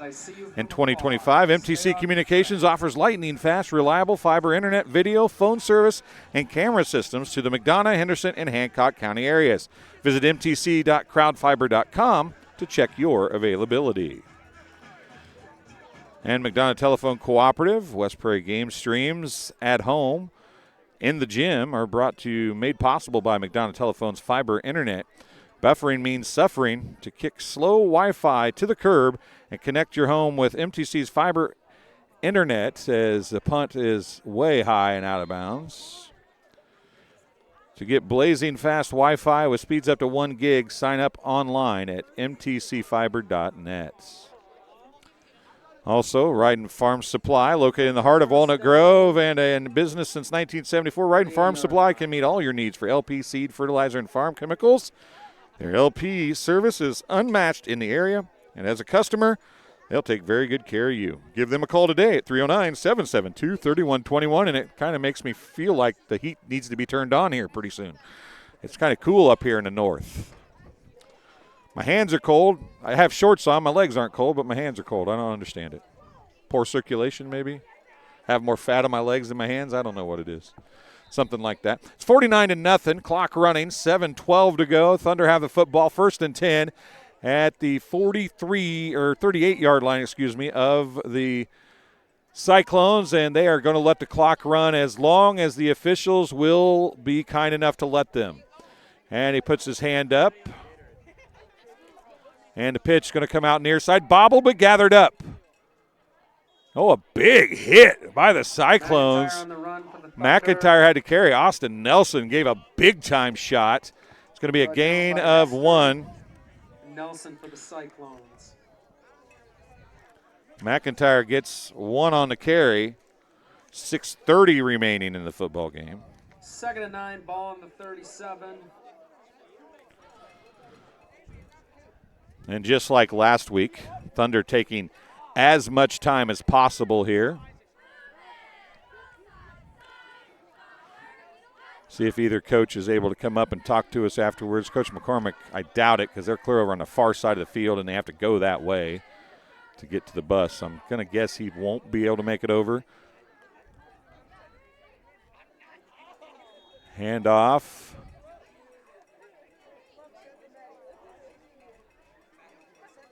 It's going to go for a gain of 5, and I don't even know who had the ball. Number 24. Yep, Garrett Carter. A gain of 3.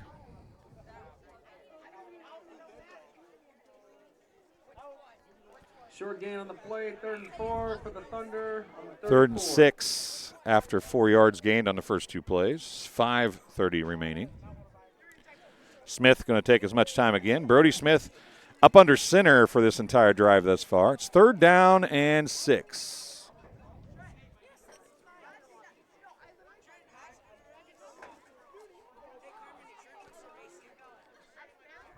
Pitch outside, now cutting it back left side, now cutting it up the middle, breaks a tackle, breaks another tackle, falls forward. I think it's McIntyre.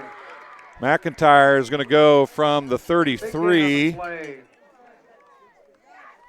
to the 19 and 18 yard, or a 14-yard gain, excuse me, for McIntyre. Under 1st down, ball on the 18. He's got 57 yards on 5 carries. 4:30 remaining.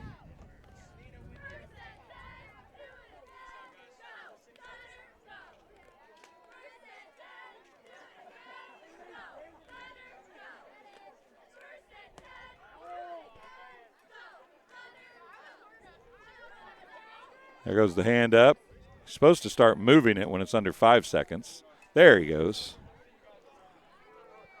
Handoff's going to go to the second back through. It's Marquez Barragon. Barragon on the carry for the Thunder.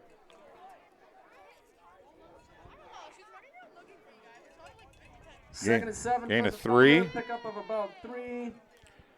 Ball on the 15.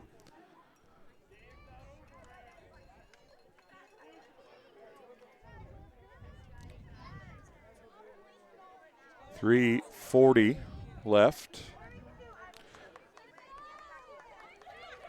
Another first down, and they can run the clock out pretty much if they want to.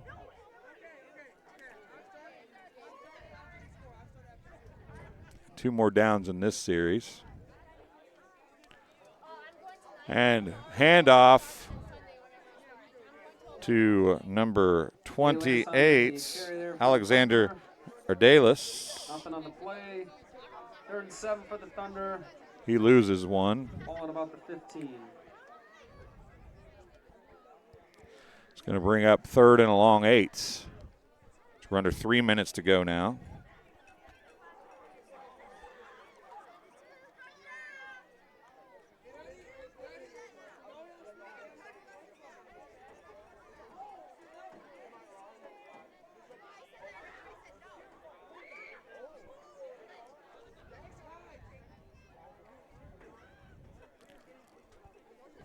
And the hand starts to move. Smith takes a snap, pitches it outside.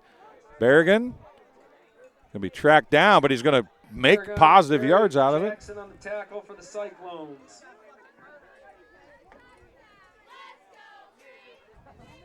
Tackle by Jackson for the Hunter Jackson, number 4. Gain of 1 for Barragan. 4th down, will be under 2 minutes to go. Well under by the time this snap happens.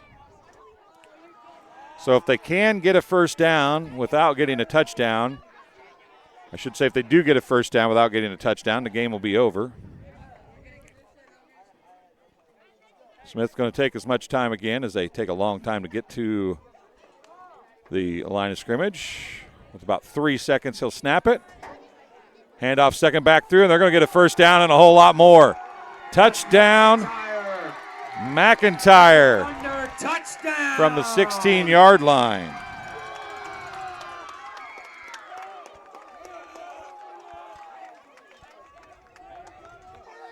$73 yards on 6 carries for McIntyre.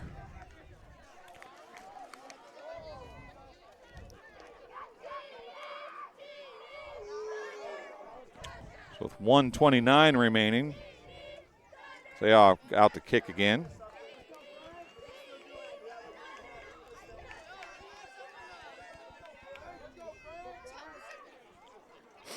Ball down, kick up, and good.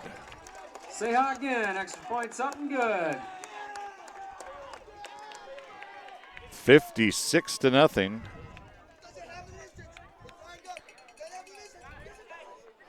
$1:29 remaining. There'll be another kickoff here.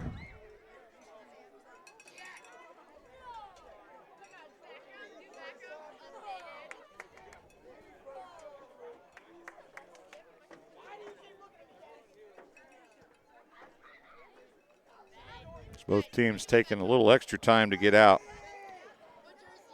I want to thank Country Financial Agent Brett Powell. Your farm is your legacy. As a leading farm insurer, Country Financial is here to help protect it. Call Brett Powell, your local Country rep, at 309-652-3889 for a free quote today. Let's get ready to kick off again. Say ha. And they went opposite directions. I didn't see. I think the Cyclones came out first, so the Thunder are going to blame it on them. But the Thunder did not argue with them at all. They went right that other direction too. So, but the officials were like, "Now I know it's about over, but we still have to play the right direction here, kids." So we get ready to go. Say on to kick one more time. I say one more time. I expect it to be one more time, but you never know. There's the kick. Short kick picked up at about the 37. He'll go across the 40 or about to the 40. Clock running. And the Cyclones could wait for one snap to take care of the clock. We'll see if that's what they do or not. They can get under 40 seconds, which they can get it under 40 seconds. We'll see if they wait and take a snap.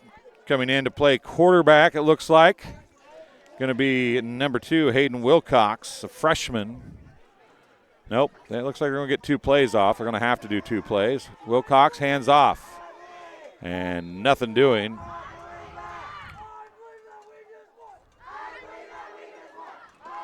On the stop for the Thunder, it looks like number 77, Corey Griffith. Nose tackle senior. Sabo -1 on a carry. 2nd and 12. Technically, they will need to run another play, I think. We'll see if they make them do it or not, or if they decide to do it.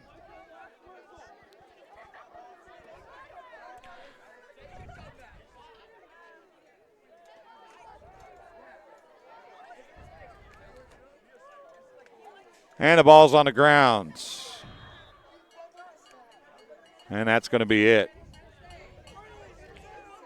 Wilcox recovers the fumble. That's going to do it for the it's a loss. Opener. No gain on the play. Thunder 56, Cyclone 0.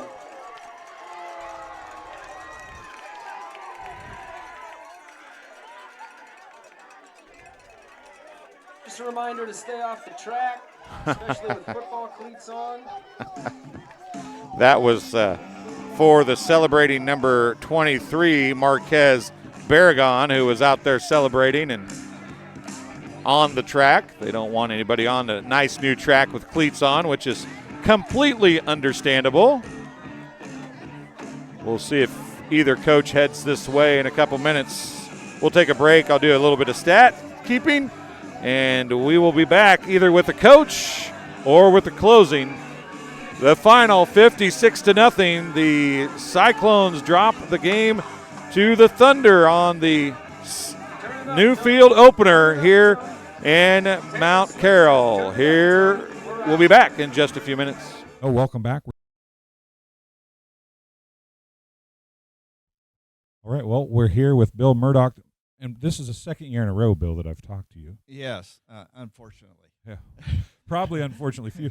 I think you might have been the most talked about interview of all of our MDH interviews last year, though. I don't know whether I need to be proud of that or ashamed of that. I don't know which one to go with. Maybe both. I don't know. Probably. The thing that I find comical is I gave you a hard time last year, as I said, because, man, you're way up the ladder. You know, you're a high-end employee for me to be talking to, and you're even higher up the road now than you were last year. Yeah. Yes. Last year when we spoke, I was the CFO, the Chief Financial Officer, and since then I've been in the CEO role, Chief Executive Officer here at the hospital for about 8 months now. Well, not to toot your horn, but everything I hear is good coming out of MDH since you've taken over. So what was your mindset when you stepped into that role, and what do you see MDH doing here this year? I've never had aspirations to be a CEO of a hospital, but we have a great team here, and I just felt it was that time in my career to step in and take over and see how it goes. We have a great team here at MDH, very proud of everybody. They're very passionate and have a lot of pride in the organization. So it just made that job so much easier for me to step into my new role. Yeah, it's easy to work with people who want to do a good job, isn't it? And it seems like everybody I talk to here is that kind of person. Absolutely. Absolutely. Everybody's engaged, and they want to do well, and they want to succeed. And we want them to succeed here at the organization. I think MDH has always had a pretty good name in the area. What are you trying to do for MDH to even step that up a little bit more? Right. So Pat Osterman and myself, we've done a lot of community relationship building, reaching out to the community leaders, reaching out to our competitors to see how we can work together better to be a stronger organization overall. Yeah, strong organization, and you guys continue to add pieces and parts. You've expanded to Monmouth. We talked a little bit about that with your urgent care and physical therapy.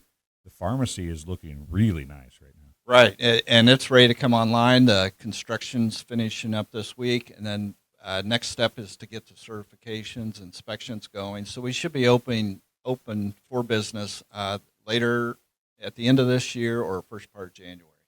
So we mentioned last year you're relatively local to the McDonough County area. So you're one of the first CEOs that I remember that's local to McDonough. You have like a foothold in the area. Does that make this job, not that being CEO of any company doesn't have meaning, but does it mean a little more for you because you are from here? It does, and it helps. I think it builds trust because they know I'm local. I'll have that connection with the community. Yes, my mother owns farmland south of town. My father-in-law owns farmland here. My wife's a bomber.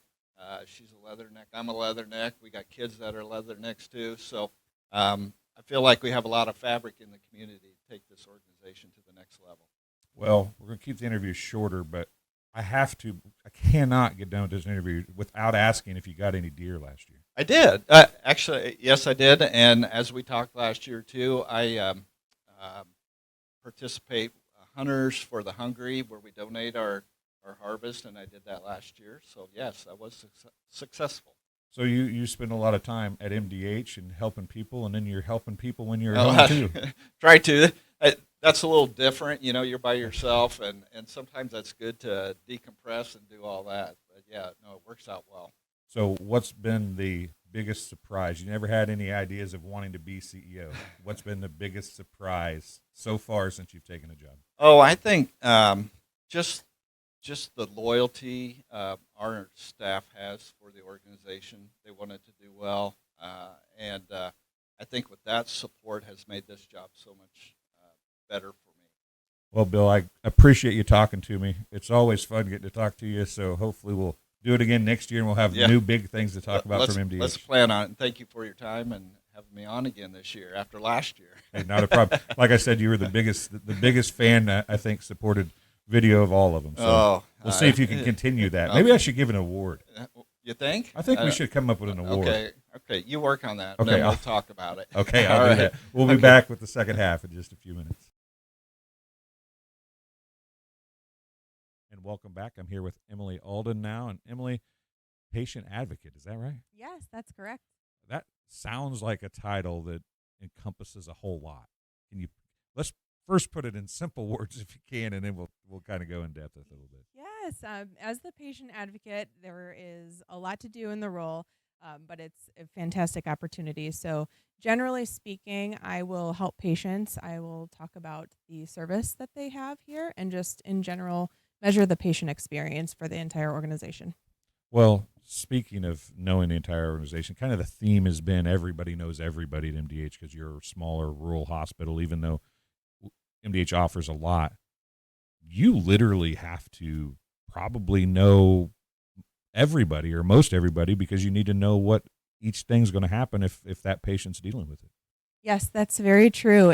When I first stepped into the role about a year ago, it was really an interesting and fantastic opportunity to get to know all of the departments, how they work together and individually, and just to see the well-oiled machine. Well, patient care, obviously, at a hospital is key. You're a key part of that. What is it about patient care at MDH that makes MDH special? Service excellence internally to provide the best patient care is top of mind here for all of our staff across every single level, every single department, and the organization as a whole. It's a big focus. So we make sure that we take care of our patients and that they have the best experience possible. We're very open to feedback. We always want to improve in areas that we can improve. So we always have open ears. We always appreciate the feedback that we receive. You are working with all departments. And when a patient comes in, let's say they come into the ER, and then they come to ICU, and then they go to the floor, your job kind of is to let the patients know what you can do, right, or what you offer, or what they can do. Am I missing that? Is that correct? Yes, actually, our case management department is instrumental with that side of things. Every once in a while, I'll step in and just check in on patients, see how their experience overall is going, to collect that feedback and see if we can implement any changes to make it even better. So you deal with patients in so many different departments, and really they can go all the way from getting here in the ER to physical therapy on the way out, right? Yes, absolutely. So MDH has a lot to offer our patients. So while you're here, if you're just running in for some outpatient tests, whether it's lab work or visiting our radiology department, convenience clinic, visiting your primary care provider over at MDH Family Clinic, emergency room, labor and delivery. There are so many different departments that work so well together, and our team is a family. The organization in itself is a family, and so everybody does a great job at trying to understand what departments do that aren't their own, so that way we can make it a seamless experience for our patients. Well, and then as a patient advocate, right, you just kind of ball all that together and look at it, right, and then see, as patient A comes through, what can we do to make patient B? And welcome back. Post-game show here from Mount Carroll, West Carroll High School. New football field, brand new facility, first game on it. We're sitting here with Race Mix. And Race, this is the second week in a row I've got to see you guys. First time anybody's got to play on this field as far as a real game goes. How awesome was that place out there for you guys tonight? It's pretty nice. They did a lot of work, good work on it. I love it. Everybody loves it on the team. We're trying to work hard, try to get the state championship if we can. The grass looks like it's beautiful out there. How nice is that grass? Oh yeah, it's pretty nice. I can tell. They water it pretty good. The groundskeeper's good. Last week, Graham Kelly, the first drive, had a few good plays. You guys stopped them, and all of a sudden it became the Race Mix show. Middle linebacker putting the hurting on him and everybody else, it seemed like. Mr. Harrington, you stand here for a minute too, if you would. We'll get you on after we get done talking to Race here. And you guys did the same thing tonight. How good do you think your guys' defense can get? Oh, I think we can still get better, definitely. I know I talked to Coach last week, and he thought speed had a lot to do with it. Do you think – I mean, obviously you guys are strong, but do you think your speed is allowing you guys to maybe hit gaps before the offensive line and stuff is ready? Definitely. What do you guys think? You've had a couple of games that most people might say were easy games, a 42-0, a 56-0 game. Definitely. But now you've got Polo coming up next week. You guys appeared to get out of this one pretty healthy. Are you ready? You think these two games got you ready to play a team at Polo that everybody's expecting to be pretty darn good? Yeah, we still got to work hard, though. We got to get after it this week. Worked really hard. Our team's putting in the work. So, yeah. Okay, well, let's get Winter under here. Good job, Race. We appreciate you coming up and talking to us. Winter Harrington, you know, you probably know this, but there's a song called Dear Winter. Have you heard that song? No. You haven't? No. Oh, my goodness. I thought that it was a younger person's song. You need to look up the song Dear Winter. I'll look it up tonight. You need to look it up, listen to it. Anyway, that's neither here nor there. How nice is it to hand off to the guys you hand off to and then throw to the guys you throw to? It's pretty nice. We're well coached, so it's easy. Put that microphone down so everybody can hear you. Right there you go. You drop back. You tucked and run a few times tonight, and I saw you do it at the end of the West Central game last week. When you got running backs that are doing what they're doing, when you fake that handoff and just go naked boot to the other side, everybody's going to the running back, aren't they? Yeah, it's wide green grass. I wish I was faster. I'd have more touchdowns. Well, you were fast enough to get some first downs, which were key, right? You guys controlled the ball, I felt like, even better tonight than last week. Did you kind of feel that too? I feel like we did a little worse. The penalties were higher. Yeah, you did have more penalties, that's for sure. We just got to stay disciplined, focus on what we can control.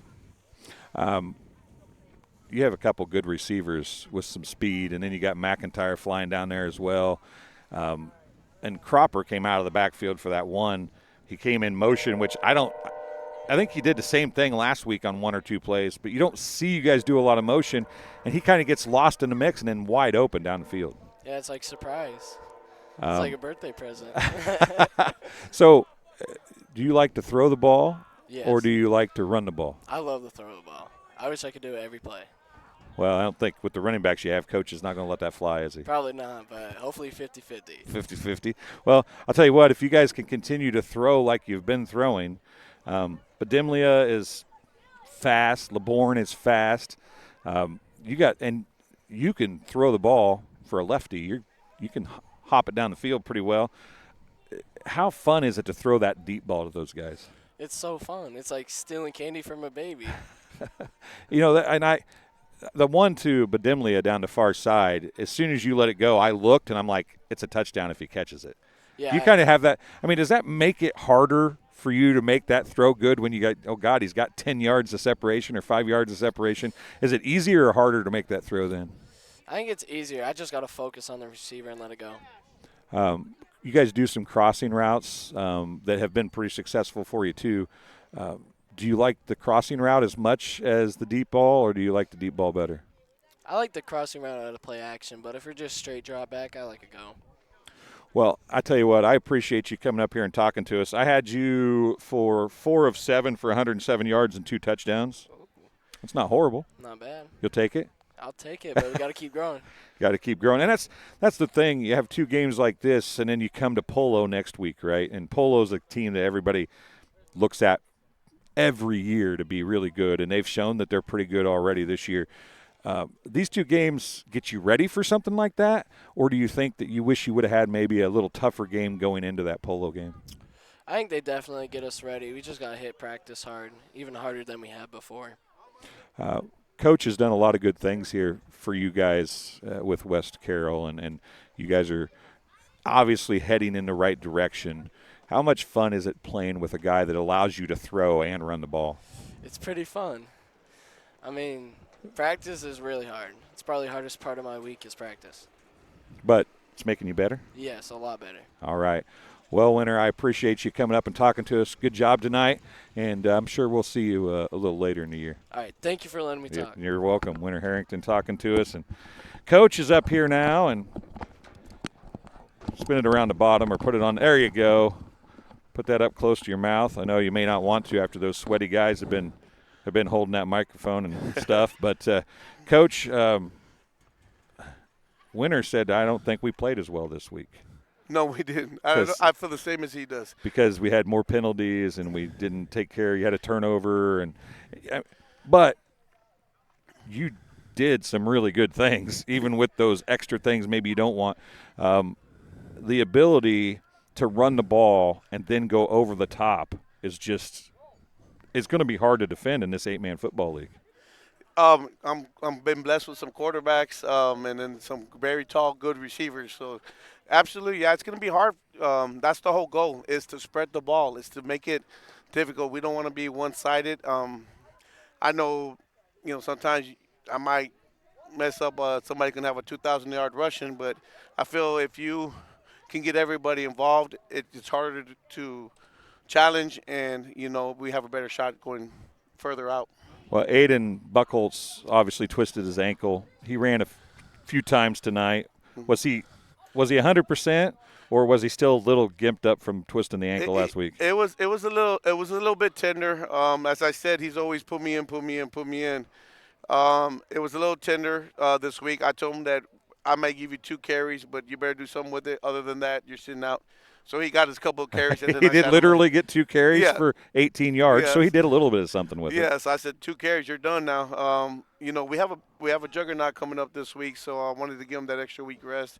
And it gave us an opportunity to let other players shine. I mean, Jacoby Cropper came out of nowhere. I didn't see that one coming. 6 carries, 150 yards I had him for. And he had 5 carries for 158 until he got tackled in the backfield at one time. Oh, wow. Well, so he had 5 touchdowns or something like that. So I believe 4. Was it 4, 3 running and a receiving? And receiving, yes. Okay. We almost had that 5th one. Yeah, he should have had a 5th. Yeah, there's nobody in this place more disappointed than he was when he dropped that pass. I don't know. That quarterback was a little disappointed. Well, that's true. That's true. Brody Smith was probably like, come on, man. I only get 1 or 2, man. I don't get very many of those, and when they're that perfect, you got to catch it. Yeah. You're probably right. So maybe he was the second most disappointed person on the field. But we do want to talk about the field before I let you out of here. But we talk a lot about offense because you're putting points on the board.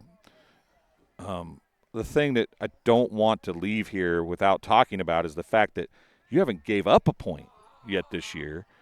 And as good as your offense is, your defense might be better. That's the goal. That's the goal.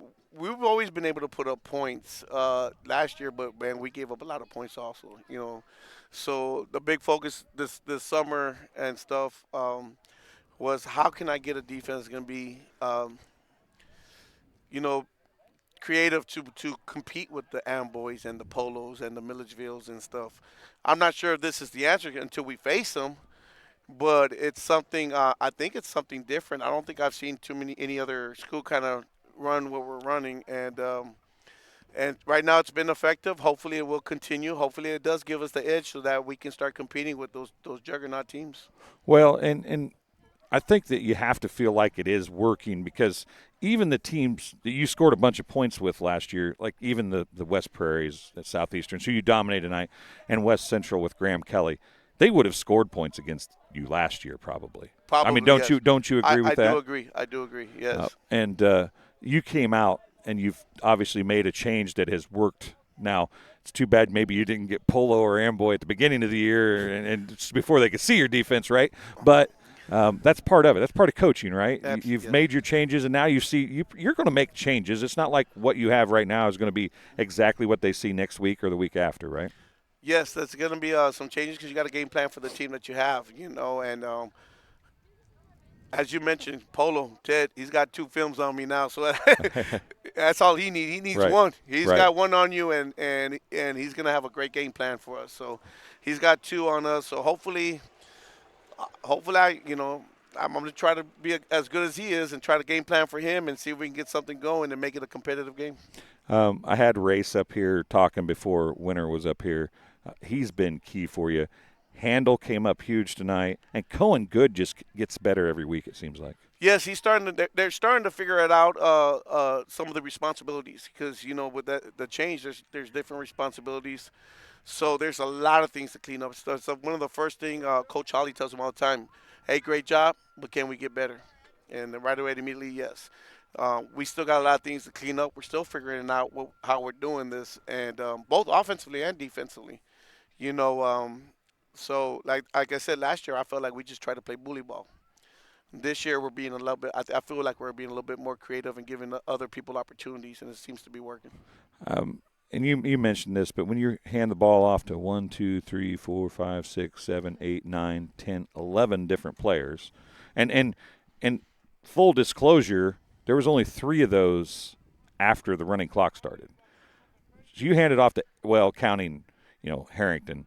So you handed off to 6 different players or 7 different players before the running clock started. So you came out obviously with the plan to do that. That makes it harder for other teams to decide what's going to happen. But it also has to make your kids feel good that, hey, it doesn't matter really who we have back there. If we do our assignments up front, we've got plenty of guys in the backfield that can make this work. One thing I learned about this league in 8-man football is more, I personally feel it's more than 11-man. It's the next man up. You've seen it across. Even last week, I think there was I heard the one game where everybody was cramping. So if you get a chance to give these guys an opportunity, get them the opportunity.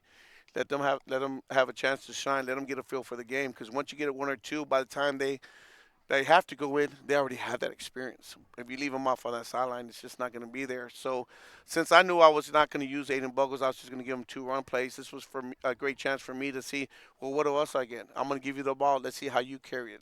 Let's see how you handle the situation. Right. Let's see how you handle the heat. And as I mentioned, I found a couple of gems, actually, personally, I think. I mean, Jack did a great catch on that little out, made a great run afterwards, scored a touchdown at the end. Well, he had 6 carries for 73 yards is what I had him for. I had you guys for 32 carries for 327. Wow. You'll take that most games, won't you? Absolutely. Not to mention that I had Harrington 4 of 7 for 107 and 2 touchdowns. Yes. Oh, and let's throw in LeBourne's punt return too. Oh yeah, punt return. Yes, that one wasn't it exciting? That was an awesome punt return. That's the thing is, you guys are doing it right now in every aspect, right? You talk to NFL coaches even. It's we got to do offense, defense, and special teams, and you guys learned real quick last week. You kicked deep a couple times, and you're like, we're just going to squib so they can't return it. Control them afterwards because we know our defense can stop them. You kind of had that same mentality tonight, not letting. Until late, you kicked one deep, but so your special teams is improving too. And if they let LeBourne get the ball, I mean, I actually said when he caught, I said that's trouble, and I said because he got it with a running start. Right. He came up on the ball like he was an outfielder and got it in a running start. And when he catches it with a running start, you're in trouble. That's why I told him the previous one before him. I said, man, you're letting the ball drop in front of you. I don't know why. Because that ball's there and you want it, run up and go get it and take off. So, he took off running right, left, spin. Right, left, spin, right. Almost. I'm surprised he didn't try to hurdle somebody. Yeah, it was a great night for you guys. There's no doubt. But give West Prairie Southeastern credit too. They didn't have a lot of success tonight, but they never quit playing. No, they played the whole time. Very great, and they had some really good moments on us. And I knew that they were more than what I kind of saw in the film. I'm guessing maybe first game or something like that. I think they can steal a couple of games. If you sleep on them, they're gonna get some victories because they play hard. Coach does a great job with them. They were physical the whole time. And, they got us in the backfield a couple times. They made some plays on us a few times. They got after our quarterback that last play with Brody. We couldn't even get the ball off. So they're doing good things over there. Before I let you out of here, how nice was this place tonight? It was awesome. It really was. I mean, the crowd's getting there. The community has just been giving a lot of blessings. All 3 towns are just 100% behind the kids. The Davis Center here behind the kids. Everybody just seems to be behind the kids, and it's a great, great feeling. The school today was so awesome. I mean, since I've been here last year, today was probably the most I've seen spirit-wise. T-shirts, shirts, and I know football probably being the up front, but, they had the cheerleaders out there dressed. You had volleyball girls. They were wearing their volleyball stuff. Golf had some shirts out there. Everybody was just wearing school colors, and it was just a great feeling. Yeah, and the kids were good. We had the student section right here, and they were in it and paying attention and doing things. And I mean, anytime you can get the kids, and I saw several that maybe you'd like to have on the football field. Oh, yes. I'm always trying to beat them always, and they kind of give me a smile. But, as Winter says, I'm very tough, and I told him the only way I know how to do it is just you got to work hard. You have to put in the work if you want to get it out here. So some of the kids ain't ready for that work. Well, I'll tell you what, Race was all about the work too. He must have said 3 times, we got to get back and work harder this week. This week's got to be harder than the last week, and we got to pay more attention to the details this week than we have in the week before. And every week's got to be that way. But coming to Polo, for the kids to at least be able to say that, now they have to do it obviously, but they know what's coming, right? Well, yes, because most of them have been on the war. Roger was in the war. Winter, was there last year. Riker was in there. Race was there. Aiden Buckles was there. So we had a lot of Aiden Lair was in there, and that Johnny Smith was there. So they felt that, so they're going to lead the way. They know what they got to do, and they want to step up for the challenge. We're ready for the challenge, and we're gonna go out there and give them hell. You guys' season last year's a little different. You're getting 1 or 2 of those teams a little earlier this year than last year. You were 6-0 or so before you really played the good teams, right? Last year, 4-0. 4-0. And then you got one, and then you had another week, and then So, is it better to have them earlier? You think, or does it even matter? I mean, they got to play them anyway, right? Well, I go by season. I think last year was better that we had them later, because they still did not know how to win. So we had to build up some confidence before we actually got into that game, I felt. This year, we know what we did, and as I mentioned, with that 1 year of experience, understanding, what I'm looking for, what I want, what the work needs to be put in, and as they said, start paying attention to a lot more details.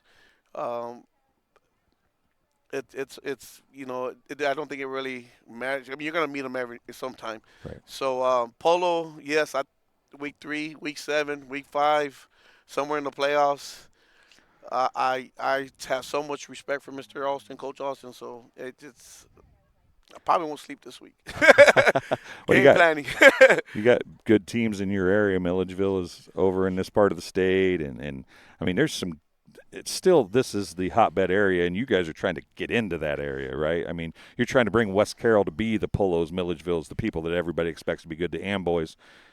You're working hard to get there. Do you feel like you're moving in the right direction? I do feel like we're moving in the right direction, and we've been blessed, as you mentioned. We got some kids coming up. We got one of the big things. My main goal was not just to come out here and maybe try to have a winning season too. I wanted to build a program, and I think we're on the right path of building a program. Getting Brody Smith out there throwing some bombs to the upperclassmen and his fellow players on Varsity on Friday night lights is not a bad deal to keep that program growing, is it? Absolutely not. And that was the key. One of the things I want to do is just try to get them in a situation so they can grow. And if you have an opportunity in the game to do it, get it done.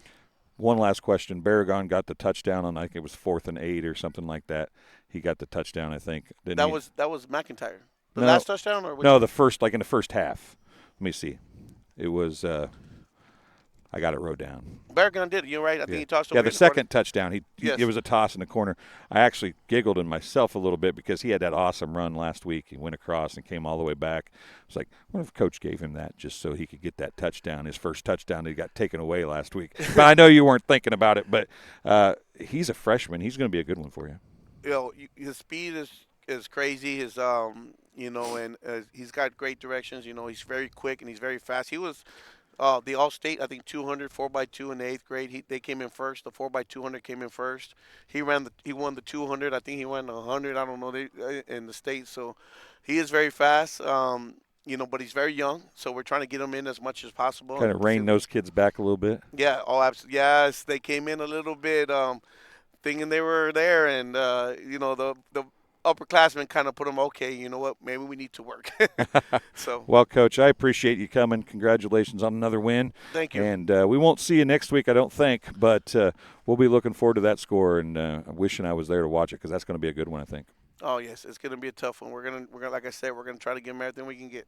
All right, Coach, thank you much. All right, we'll talk to you again soon. All right. Well, that'll do it from West Carroll as the Thunder beat the Cyclones 56-0. For Aaron, I'm Dwayne. Thanks for watching. We'll talk to you again very soon.